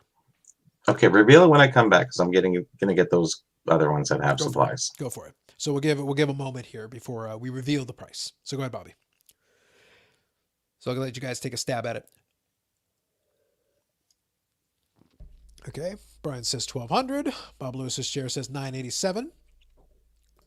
So here, anybody else find the race to finding affiliates for card ladder market movers entertaining? I think it's interesting. I've always found it funny because it's one of those things. I've never hidden the fact that I do use card ladder myself, but I've never pitched for an affiliate. I do have my my YouTube channel is in their feed, so I've always been open about that. But I don't seek the affiliate because I'm not interested in promoting the product. So I like the product for what it is, but I also acknowledge its limitations. And if you're somebody who just collects, I don't think you need that type of product, either market movers or card ladder. For both, I don't think you need it. So I wouldn't be a great pitch man for it because I go, actually, for most of you don't need it. I'm interested in keeping an eye on it from as a product and also from using it to look up certain cards and things like that. So I do find some use out of it as a thing where if you do find use, then it's fine. But if you're a collector, 99% of you do not need that. And I can save you money from both. Don't bother. You can look up your comps in a bunch of free tools and it's perfectly fine. You don't even have to worry about it. So Jeff says 330. So you're saying it's not $51? Not quite. It's a little higher than $51. Brian finds it mildly entertaining. Now, that's fair. Yeah, I've always found it kind of weird. It creates this weird thing. it's always this very fine line, because I'm never going to have a problem with anybody monetizing this, because if that's what they want to do, so be it. But I feel like the affiliate programs, it's really not worth it, because it's like, well, what are you doing an affiliate program for? Like it's such a niche product anyway. And like I said, most people don't need it. So it's like, what are you going to pitch people on using the product? It's like, well, if you use my code, then you can get whatever. And it's like, well, why? Why bother? If it's a product you find use in, then I kind of get it, but otherwise I really don't get it. And I do appreciate Bob Lewis's chair. I appreciate a little bit of a tongue-in-cheek snark there. I don't know what you're talking about, sir. I don't know what you're talking about. I don't know what merch you're referring to. Nope. No idea what you're talking about, chair. No idea what you're talking about. I think it would probably have more credence if I actually sold the damn thing. But I've got mine. So there you go. But it is all about the merch. That is a fact. If you can get the merch, it's all about that. Sure. The thing is, an eBay affiliate link is something you can kind of have there, where it's not in people's faces. You get a percentage if somebody uses it. It doesn't affect their price. They don't get a discount by using an affiliate link. But if they open it up and use it, well, then great. So whatever, it's fine. Like I said, I have no issue with that. Would be like, if you want to complain about that, then you're complaining about people monetizing the channel in the sense of turning on the ads and stuff, and you're complaining about all that other stuff. It's like, no, do whatever you need to do, whatever. The most viewers are getting you're getting the stuff for free, and sometimes it's hours and hours of content for this stuff. So I don't mind people having a monetization, as long as you're not ramming it down people's throats saying, buy this product, use this code, so blah, blah, blah. If it's just a link, that's just a link. And if there's ever a reason why you direct somebody to the link, then you just let them know, hey, I get a couple percentage points if you use this. It helps the channel. So it's all good. Got your stuff almost together there, Bobby? I do. Do you want to announce the? Did anybody guess? What were the guesses? Yep. There were a couple of different guesses. They ranged from $1,200 at the high end to Jeff Smith at $330. So there were a couple of different ones. So quickly, I'll finish off the comments and then I'll show the price. Sure. Awesome mug. Thank you, Brian. Action figures lunch boxes. True. And then quite a mug. Fact. All right. Here we go. So the price for that Sidney Crosby card out of 75, 2007-8, the Cup, 3-color game use patch was $525.78 with 39 bits. So it was right in that $500 range. It stayed right in there, which is good. That means there's a consistency. It means it stayed right in a certain range. Yes. The comps we looked at, it actually followed them pretty closely in an open auction, which is good. That's actually a good thing. There's some level in consistency. That's a good thing. Very true. That's all you're hoping for. You're just hoping you don't get this weird result that's out of left field and you're like, what the heck is this? The 1,200 or it stayed at the same bid. They weren't bad guesses. Like, there was nothing wrong with the guesses that people were making, but it stayed pretty consistent to some of the comps we talked about earlier, which is good. That means there is some stability to that market, which is nice. It's a decent patch too, I thought. So like, I think the bidder is going to be happy with the product if they like Crosby. So I don't think there's anything wrong with that. And the autograph looked clean to me. So you're going to love these, Carlos. What do you got? These are right up your alley. So this is a magazine. It's called the Hockey Price Guide. It actually started out as from the Hockey News, and called the Collector's World, and then it morphed into the Collector's World. So you can see the Hockey News. Okay, that's cool. Yep. And then we go into the first. This is kind of large, but I'll try to change the pages and just give you a quick flash. Pro set, yeah, there we go. Great ads in these things. Oh, it's got the classic ad. Nice. Yes. So every page has something, but this also was a price guide as well. I'll be back in about 30 seconds. Yeah, I'll just keep showing this. I'm just looking for some.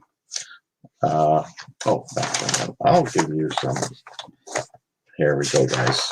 Hold on for a second. I'm very sure we have some supplies here. Oh, some great articles too. Some of these old price guides have some great articles. I'm just trying to find where I have that one. Oh, here. So I know in this one we do have the Pro's Choice card files. Look at that. Aren't we professional? So no top loader, but they're trying to sell a product, I guess. Did anybody have any of those out there? Maybe. I think I've seen a few of them on the old dealers' tables. Great ads. There we go. 9-pocket page with Gordy Howe. Look at that advertisement. Doesn't get much better than that. Oh, gosh, they have products in here I've never even heard of.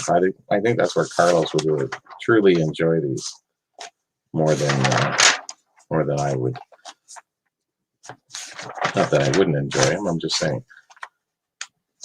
But there's lots of small ads for card shops. They're advertising cards like crazy, like the Team Canada 20th anniversary. How many people have those put away in their basement right now? Your Guide to the Future. Were they right? I think they were. Well, I think it helps that you actually have, Lemieux, you've got Gretzky there, kind of to hedge your bets. And then you got the Lindros one, just on the off chance. It's kind of funny. Can you spot a fake? These magazines were terrific. Now, I agree with that. Yeah, I said you would truly enjoy these, Carlos, more than most. I think it's one of those things where I've considered going back and buying some of the old guides and stuff, just to like be able to flip through it and have some fun, be entertained. So there's the card savers. Nice. And the other one that you missed there was a great ad. Look at this. Oh, there you go. Ultra clear pages. Get Gordy to advertise the pages. Well played. Yeah, some of these ads you just don't see anywhere else. They're very specific. Grossner's is around. That's a Canadian supplier. Yep. That's still around today. Great articles in here. Like, truly. Smokies. Oh my gosh, they were everywhere. There was a franchise available. If you want to own a Smokies, what was the one in the States called? The one in the States. There was another big one that was advertised. There you go, guys. The Card Shark. And you've got the Canadian number as well. Look at that bonus. Yeah. Oh, these are great. Look at this. The Adventures of Warehouse Man. Wow. You could do a show just going through all these ads. Well, I don't think I'd do it as a show. I'd probably do it as a video and go through could. a couple of different, because the thing that I look at now, obviously it's fun to talk about. Sure. But I do look at it when it's something like that. I love to be able to show it off. Fold out. Yep. You got Belfour as a Black Hawk. Nice. Well, that was the centerfold that you would get in every issue. This ran for, I think, around 2 years, and then it fizzles out. Yep. They're advertising the reprint set for the C56, C55s. Okay, nice. So this is where the ads are for the early 90s. Agreed. They're all in here. So, yep. So quickly get caught up here in the comments. Brian says, I knew it wasn't 1200, but thought, what the heck? Well, that's fair enough. I get you. So good evening, Paul. Thanks for popping in. Oh, what's a Gretzky was? And what year was this magazine from? 92. 92. So June 92. So, oh yeah, June 92. 650. 650 for the Gretzky. Ooh. I think you could almost get it down to the other card we just guessed on. 575. Okay, so I was close. I wasn't too far off. But I haven't seen specific top loaders yet. That's fair. So I'll quickly read Jeff's comment here. So Jeff says, how much of a price difference would there be if it was a chest logo patch? How much does that factor into what you pay for similar Medano cards? I tend to value chest logos much higher. I think it's a good point, a good comment. The only thing I would say, so for like Crosby, I would think it would certainly bump up the price. I think it's a really good point. I would say the thing that would hinder something. So if I use the Medano example, it doesn't work only because if you ever look at the chest patches on the Dallas Stars, it's kind of plain. Like there's not a lot going on to it. Because I've got ones that are effectively chest patches because you take but it's the letters. Now on the Crosby, you could get like the penguin or something like that. That might be a little bit more, or like on the Blackhawks, you got the Blackhawk, head with the headdress and all those colors and stuff like that. You would do tremendously well. But on the Dallas Star uniform for many years, the chest patch wasn't really that impressive. If you looked at some of the old ones, let me see if I can find a decent picture of one here just to show you. This one will work. This will work. So here's another spoiler of a card that I picked up earlier today. This is a pretty common card to be honest, but I just hadn't gotten around to picking it up. But I'll use it as the example because this is the classic Dallas uniform during their heyday in the early 2000s. So if you look here, this is the dark green uniform. I do still prefer the black uniform myself, but this is a nice dark green uniform, which is nice. But then look at the chest patch. You got the word Dallas, you got the word Stars, and you got the star itself. So if you take the chest patch, you can get some nice pieces out of this. Like maybe you could grab something where it's like in between letters and the star and stuff like that. It would look all right. But if the window's really small, you're only going to get like a piece of that, like a really tiny piece of that. So you get a couple of colors, but there really wasn't that much to it. It was just this dark green with the gold, and then you'd have the stitching a little bit to go along with it. And then maybe a couple of the letters if you really were lucky, if the piece was a decent size. But it's not that exciting. But like I said, if you've got a logo though that has like I said, the Pittsburgh Penguins, you get the Penguin in there, or you get the Chicago Blackhawks one, or there's a couple of other teams that you could definitely have some cool looking chest patches. I think there would be certain premium for it for sure. 100%. So here we go. Now this is a very interesting ad. Rookie tags. Okay. So little tags you could put that says rookie card on your oh my god, I've seen those. Okay. on your 9-pocket page or your screw down. There's no top loader. So that was a specific product, eh? It was. Look at the little box that it came in. It'd be kind of because cool. that was the one with the little blue font, right? Yes. I still see those occasionally to this day. That's hilarious. They're a collector's item. They're worth a lot of money. I'm sure. There you go. That's classic. I didn't realize I had seen them around, but I didn't realize it was a standalone product. I guess that makes sense though. It does make sense. Yeah, you just thought somebody printed off the printer. It wasn't like I was seeing them every 5 minutes, but I'd see them from time to time, and it'd be one of those. I guess it's just in a register. I guess if you looked at it once in a blue moon, and you just kind of catch it. Yeah. Oh boy, here's the hottest thing on ice.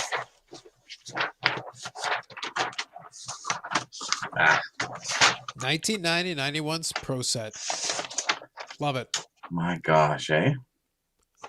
Well, it was funny because I think we in the text message thread, one of the guys found some pictures of somebody selling the Pro Set unopened wax boxes, and it would have that tagline "hottest thing on ice." But on the picture on the box, the cards were like with flames around it. It was like on fire. And I made the crack that I said, well, if more people had followed the instructions on the front of the box, then these cards would be worth something because you'd have set them on fire. Yes. Follow the instructions. It says on the front of the box, guys. It's showing you what to do. There's that 7th inning, not stretch, sketch. Yeah, so the minor league cards, yes. Oh, starting tomorrow? Oh, God. It's funny looking back on the early days of the hobby and what they're advertising. Oh, good. Barry Sutter is the foldout for this month. Nice. Yeah. Oh, almost missed it. Almost missed it. My gosh. Oh, my goodness. And what year is this one? 92. 91 or 92. Yeah, so this is because it says there's sophomore, like a sophomore something, Medano. I reached deep down there, so I guess it is volume 1, number 1. So this is the very first edition. Oh wow, okay. And of course, it doesn't say a date because it just says volume 1, number 1. Okay, interesting. Well, it's definitely got to be. It's got to be in that early '90s period because they're Yep. covering like 1990, 91 Pro Set and 1990, 91 Score, and it's a sophomore watch, so it'd be right there at the beginning of the '90s for sure. Yeah. Oh, for sure. Isn't that amazing? Ah, there you go. There's a collectible you just can't find everywhere. There you go. Paul's just chiming in here. It says he had some of those tags and has some of those tags and screw downs. Fair. It was only on screw downs or 9 pocket page. There's no individual soft sleeves or holders on that. Makes sense. And if they were popular, they would have been shown, would they not? Fair enough. Paul here says my local card Facebook group has a guy looking for Pro Set cards to finish the set. Like honestly, just buy the set. Like it's not even worth it. Just buy the set. The effort will not pay it dividends. It goes back to my one commandment, Bobby. That goes double for Pro Set cards. Thou shalt not effort. Not on Pro Set cards. Victory. Oh my gosh. Is that a clock? What is that? Yeah, it's kind of a clock design. Isn't that weird? What the heck is that? Exactly. So very odd. Very. Oh, here we go. There's the back page. Look at that. I don't know if I would call that most exciting. Oh, at that time. Tuxedos. We were just talking about. I don't know if that's enough. I don't know if that's enough, Bobby. I feel like there's more needed. Second time tuxedo came up in this conversation. First the cake, now the cards. I much prefer the cake. Yeah. Yes, Anderson, you can have all of mine. Yes. No, I agree with you, Jeff, but there are certain sets that are so cheap that you are actually better off buying the set. And Pro Set would qualify in that category. Oh, yeah. Does anyone have any thoughts on popularity of the hobby right now? Are we still gaining new hobbyists at a high rate? Are we starting to lose some people in the whole market going on? So that actually plays well into the question we had a little bit earlier on tonight, where it's anecdotal evidence, right? So we can have our discussion based on our groups, people declaring they're done with the hobby or, complaining about the prices or this, that, and the other thing. And the prevailing theory is, oh yeah, lots of people are coming to the hobby. Well, what are we basing that on? It's like, well, again, we're back to anecdotal evidence. So what do you got there? The basics of baseball? Yeah. Oh, that's the Joe DiMaggio set. Yeah. Mm-hmm. Yes. So even in the hockey news, they have baseball.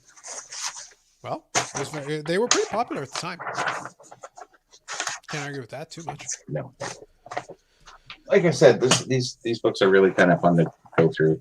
It's like 100%. Stepping back into time. If you're really into the early 90s, like Dave and Steve would love this, just looking through. I think that's fair. Just quickly scanning through a couple of things here. That's their sense of nostalgia, so. I agree with that. Okay, so just looking here.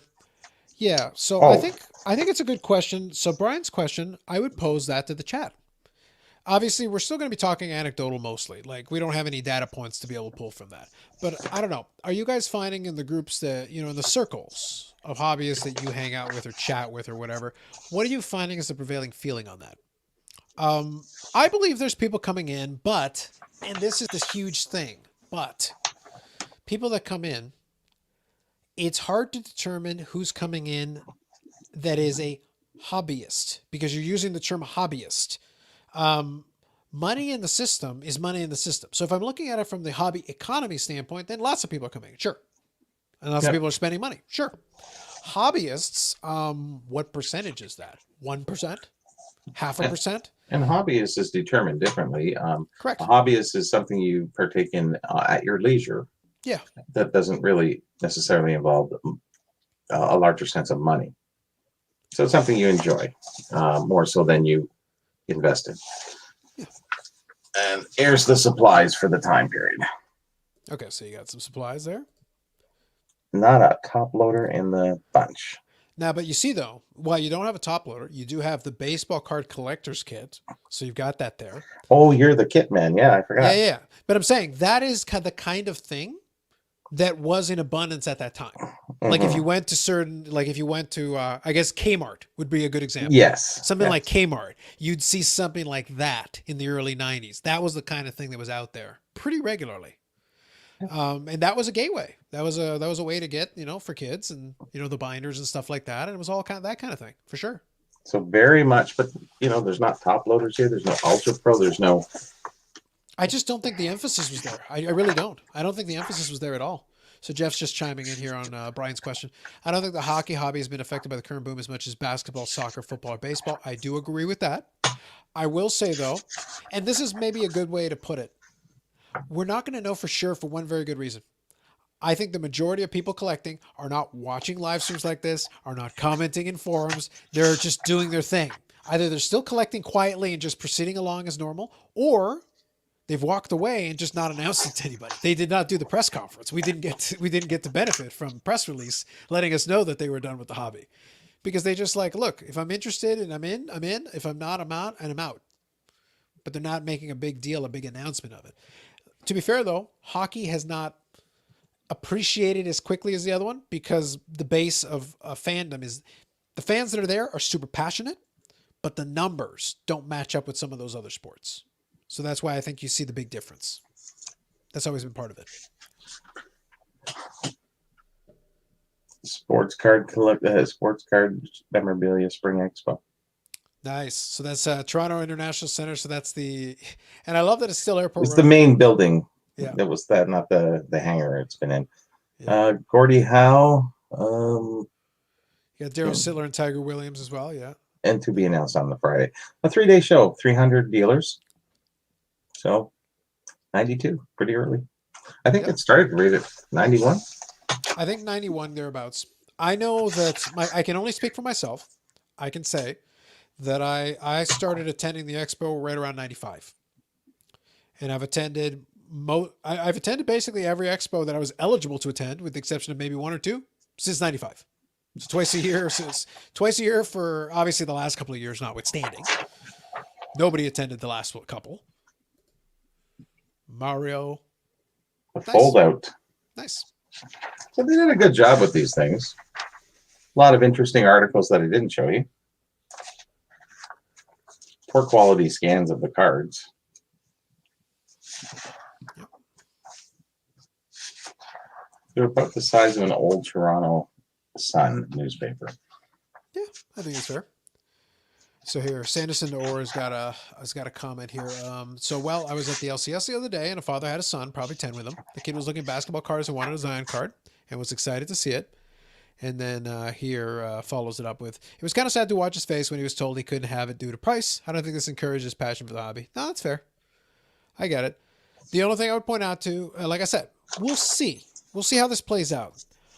But the fact that it has to be, like, I don't know what part of the country, I'm assuming you're talking Boston. Why is it Zion? Why isn't it Jason Tatum? Why isn't it one of the local guys? Why does it have to be Zion? So I'm not going to knock it. I'm not going to discourage it. At the end of the day, you're interested in what you're interested in. But I would point out that if he isn't interested in any of the local players, and it has to be Zion, and obviously Zion's expensive. And by the way, there are Zion cards that are inexpensive still, by the way. There are. So if the desire is to get him a couple of Zion cards, I think you still can. But if you want the expensive, the shiny, the fancy looking cards, well then yes. If that's what's going to hold the interest, then I wouldn't consider that a long-term thing. But I'm only speculating. I can't speak definitively where his passion lies. So JR here says, I got the Patrick Waugh Pro Set Collector's Kit when he was young. Yep. And there were a lot of those, but there were a lot of those. And that was a gateway for a lot of kids at the time, for sure. So Brian says, great stuff, Bobby. The 90s were a badass era and attitude in sports. We're going to find out who and was the first top loaders were made. We'll figure it out. At some point, we'll come across something, I'm sure. Here's an early Steiner. You know how big Steiners are. Steiner, the company. First game used, game signed stuff. Oh, okay. Yes. Yeah, so Steiner big, Sports. Out of New York, yeah. Gotcha. There's the vending machine. Oh, nice. Okay. They're looking for distributors at this time. Yep. So, interesting. So Jeff here, let me grab this comment here. So Jeff says, I do think that hockey tends to follow the herd. That's why I wonder about the slapping modern hockey cards. Will it become a thing like the other sports where all ultra-modern rookies get slapped? I think there'll be a touch of that. I will say, though, that hockey is a little slower to react on it, only because, like what I said before, hockey has a very passionate user base, but they're kind of set in their ways to a certain degree. There is some interest in some of that stuff, but like it is what it is. We have Upper Deck. We've got the products related to it. Let me put it this way. To the point about the cup. We talked about the cup. And we talked about how like it was going for like $1,300 a tin, which is huge. Obviously, it's a lot of money. But Prism, which is not the highest end basketball set, is not the highest, is $2,000 a box. Now, basketball obviously has a much bigger audience than hockey does, but if a decent set, which is obviously very popular, like Prism, is $2,000 a box, and the cup, which is basically the creme de la creme in hockey, is $1,200 a tin or $1,300 a tin. We're still talking very different levels here. There just isn't the interest in it. Otherwise, it would be $5,000 a tin. It'd be something crazy like. And $1,300 is pretty crazy, but it could get crazier if the demand was sufficient to withhold it. We found it. You have found it. It's not the best ad, but it's part of Card City Sports Collectibles and Supplies out of Winnipeg. What do you got? So on the left here. Yep. So I see plastic sheets and I see supplies. I see snap tights. Okay. Top loaders, yes. Top loaders, they're there. 25 for $3.99. That's not that bad. It's almost comparable to today now. Yeah, it actually is because because I can tell you, like, I've actually got it within arm's reach. I'll let me use for contrast. It doesn't say Ultra Pro. It doesn't say anything. It just says that they have them. So they have the plastic sheets and what have you. So screw downs, obviously. Snap tights. Snap tights were back then, eh? Yeah. I think you're thinking different from one touches, but snap tights for sure. Yeah, similar. Slightly different product. But okay, so for contrast, this is from a comic book shop. I don't have a local LCS, but I do have a comic book shop that sells supplies. And this is a little while ago. So this is for the 130 count top loaders. Mm-hmm. Oh. Wow. Now, obviously, we're inflated, but if you do a comparison to 30 years, and obviously we're in an inflated market right now. Like these are hotter than they've been. Relatively speaking, not that bad. Like if you compare it to compare it to like $3 and change for 25, this is double, but in 30 years, is that really that crazy? Doesn't feel like it. No. And considering how hot the market is that really that obscene? But was that a lot back then, considering the dollar difference now? In 30 years, there should be some inflation kicked in there. There's a nice hobby store directory here. Yep. So it has Canada and all through the U.S. Yep. So there's more in Canada than there is in the U.S. at this point. Yep, for sure. So if anybody wants to know California, Pennsylvania, New York, Jersey, Nevada, Florida, Texas, that's basically all the places that they're really kind of surprising. There's not a few of the Michigan or I guess it's who advertised with them maybe. Probably some old. I bet you most of these aren't even in business anymore. Mm-hmm. Oh, for sure. I can pretty much guarantee that, especially given the time period. So quickly, I'll touch on. I'll get caught up here in the comments. So Brian says, back to the temperature of the hobby. It feels like YouTube content has gone way down as of late. So I'm guessing you mean like in terms of volume, and I would say yes. I'm curious though. Like this is interesting. Let me throw this out here as just a question. Because this is something I noticed a little bit, and I'm keeping an eye on it as we go along, and we'll adjust accordingly. We've done a lot of the time with the live streams and stuff, and I'm doing the two just because it made sense for the 2 different days, and some folks it's easier to catch one versus the other. But I'll adjust if the interest is just to keep it to one day, we can definitely do that. That's fine with me. But the question is, like in Ontario, we have a lockdown, but at the end of the day, that doesn't mean you're physically bound. Like now they're supposed to ask you, like, where the hell are you going? Like if you pop outside, but it hasn't really been enforced. Like, let's be realistic. Not at all. If you go outside and go take a walk, no one is going to like throw you against the cop car. That isn't realistic. I've been driving around all weekend. Yeah. Like I don't think it realistically hasn't been an issue. Yeah. But I'm curious, like obviously around here, it hasn't been this weekend, but if the weather's a little bit nicer, I'm curious if there aren't folks at least sitting on patios and stuff. If you can sit on a patio, separated away from people and just chill in and relax, and maybe you're not paying that much attention to online content for the last little bit. That's going to happen. Everybody knows that. And it's perfectly logical. Like I totally understand it. That could be playing into it. Another aspect they'd be playing to it is that there isn't that General chatter is general chatter. General conversation is general conversation. Some topics are evergreen. You can talk about them in different varieties forever, get different opinions and all that. But right now, news wise, there isn't a lot. It's kind of like if Tops does something interesting or something, the manufacturers, what are they going to do? Oh, we have a new product. You're supposed to have new products. That's Yes, not, they that's, might lock down the top tier. I don't know. We don't know. yeah, That's news. yeah, it is, but it already happened. And right now we're just on Well, cruise the top control tier they until, would not. They yeah, would close. we're, That would be like sure. But I don't think they're going to, because right now I think they've slowed it down to a level they're comfortable with the intake. So I think they're okay. But the only question left to be but is there's been that no update, right? no, and there shouldn't be for a little while. I don't expect there to be. I think updates are going to be slow for the next month or so, because right now we're still, their projected date was July. So right now, like, End we're of still in July, April. beginning of July. We Yeah, don't know. but we're still in April. Like, if we get to the end of May and there really hasn't been an update, then great, we'll revisit this conversation. But right now, like, there's no reason to rush to, unless you have something to report. Like if something has happened that, hey, we've made great progress, we're right on target or whatever. Otherwise, like, no, just do your thing, keep going. You're supposed to be focusing in on it. Why would they? I understand. Yeah. Yeah. ComC's kind of rolling along. We already know their issues. They basically said end of the year. So Oh yeah, that's that's right. so Yeah. like don't even worry about what they're doing. Could be SGC, November. Could be January. yeah. Could be. SGC has increased their prices to adapt. Like that's already done. They're BG, $75 now. yeah, BGS is a black box, so they're not talking about anything. I don't get Yeah, yeah. At this point, like they exist. Yes. That's all we can confirm. We can confirm they exist. That's it. That's as far as I'm willing to go. And CGS or CSG, sorry, CSG. I've messed that. You thing got up it right the times. first time today. Yeah, I did, but it's like I hate these 3-letter acronyms. After a while, they start to blur for me.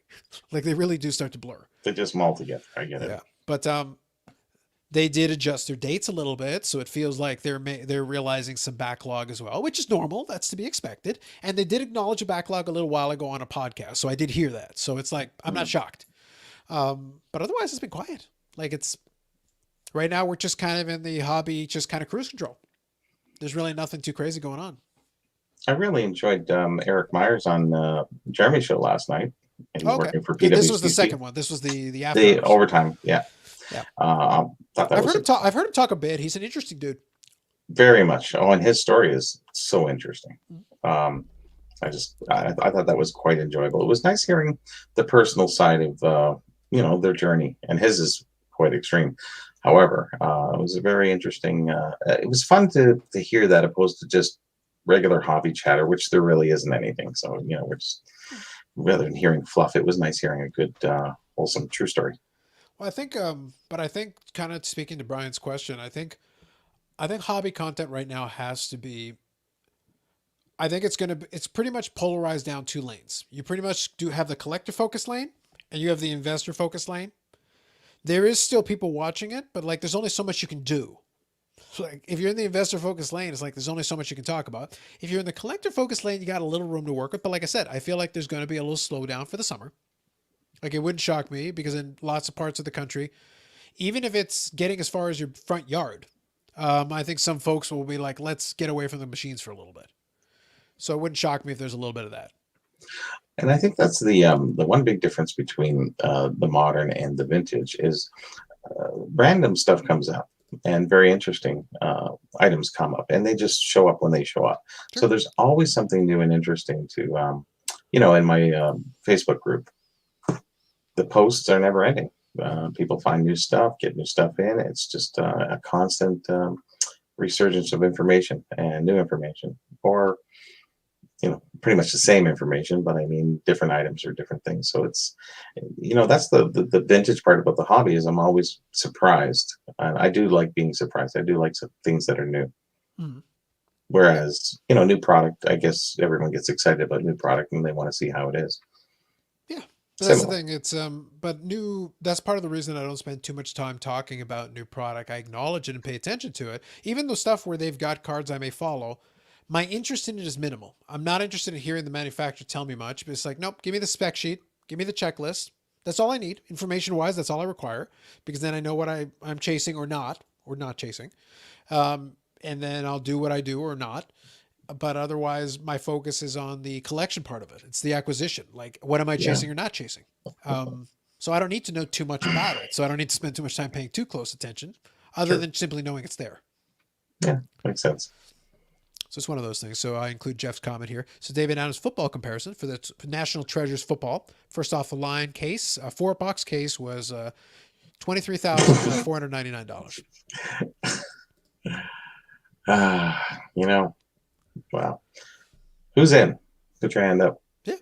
But that's why I was using the comparison. So here he goes. Crazy to compare to a similar product to the cup with a 6x multiplier. And football isn't even the hottest market. It isn't. But that's why I keep trying to tell you guys, like, hockey is relatively low on that totem pole. Like, it's not, the cup is the premium product. And even that, even at $1,300 a 10, is that expensive? Yes. For the normal person, that's For what you pretty get, expensive. yes. Yeah, it is. But in the grand scheme of like premium products for some of these other sports, it's small potatoes. That's Basketball. cheap. That's cheap. Basketball's crazy. Some of Yeah, them. that's super cheap. So it's like, it's all relative. It's all relative. It always has been. It always is. But that's just the way it goes down. What are you going to do? It's a hobby. Every different facet of collectibles is available for anybody. Investment side, hobby collecting wise, a little bit of both. I think we all kind of do that. There's always a sense of value with the collectibles because A, we have to pay for them, and B, one day we might have to sell them or they'll be sold for us. That is true. That is a fact. Death and taxes. There you go. Nice. Nice.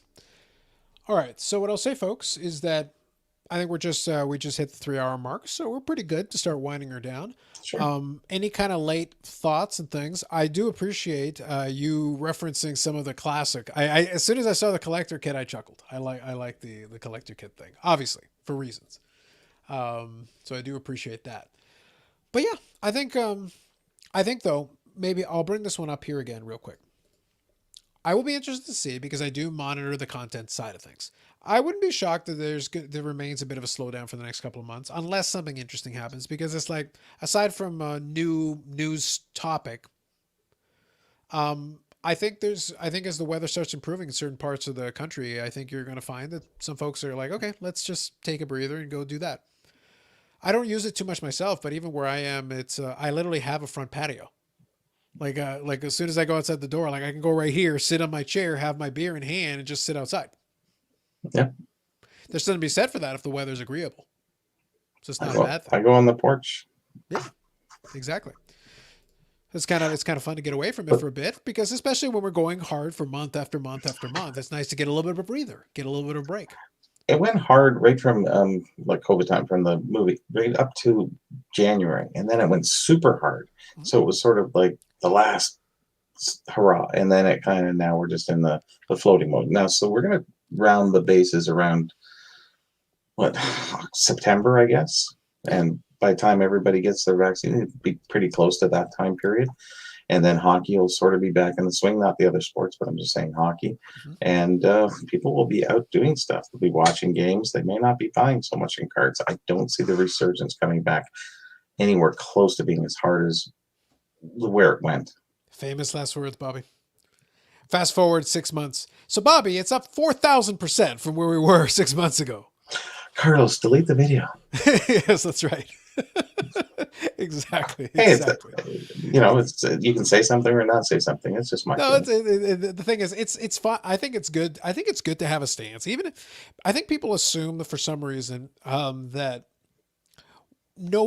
people are scared of being wrong. And it's like, no, you make a prediction, you do the best you can with the data you have in your hand, and then if things change, but that's why I always made the emphasis, like we can't predict the market because there's one factor we can't control, the human factor. People react to news in weird ways. You're like, but that's actually bad news. That should be discouraging you.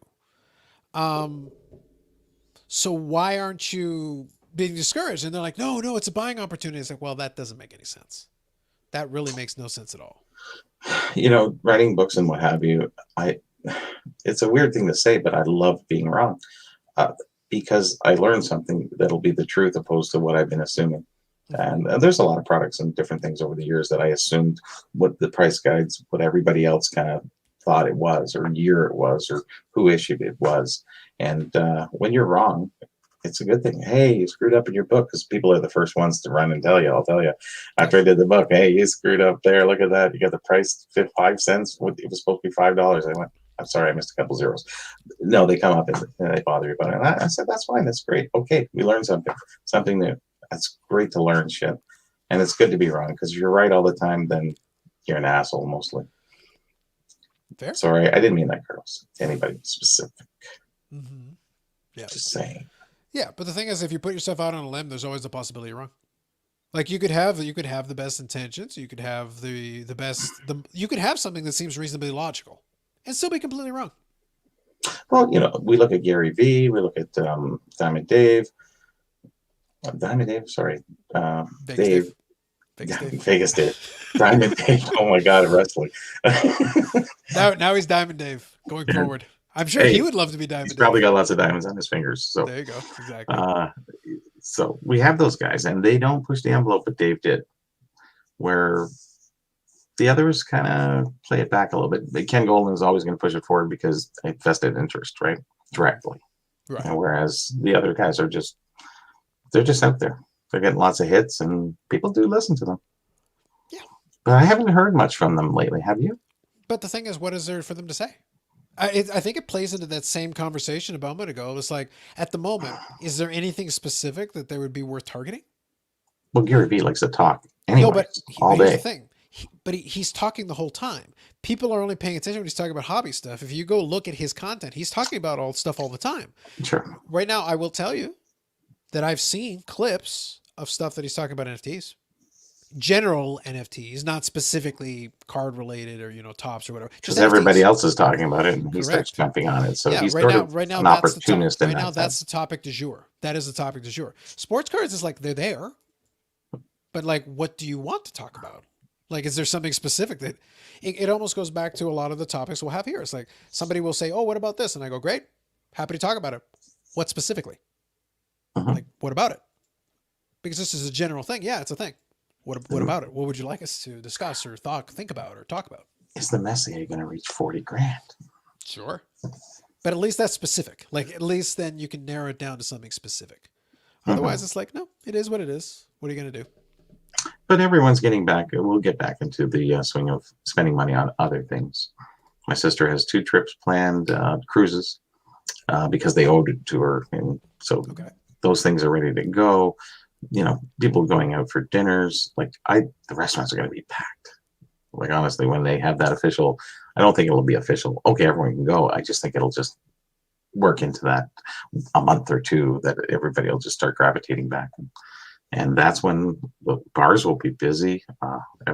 It'll be crazy because everyone's missing that social connection.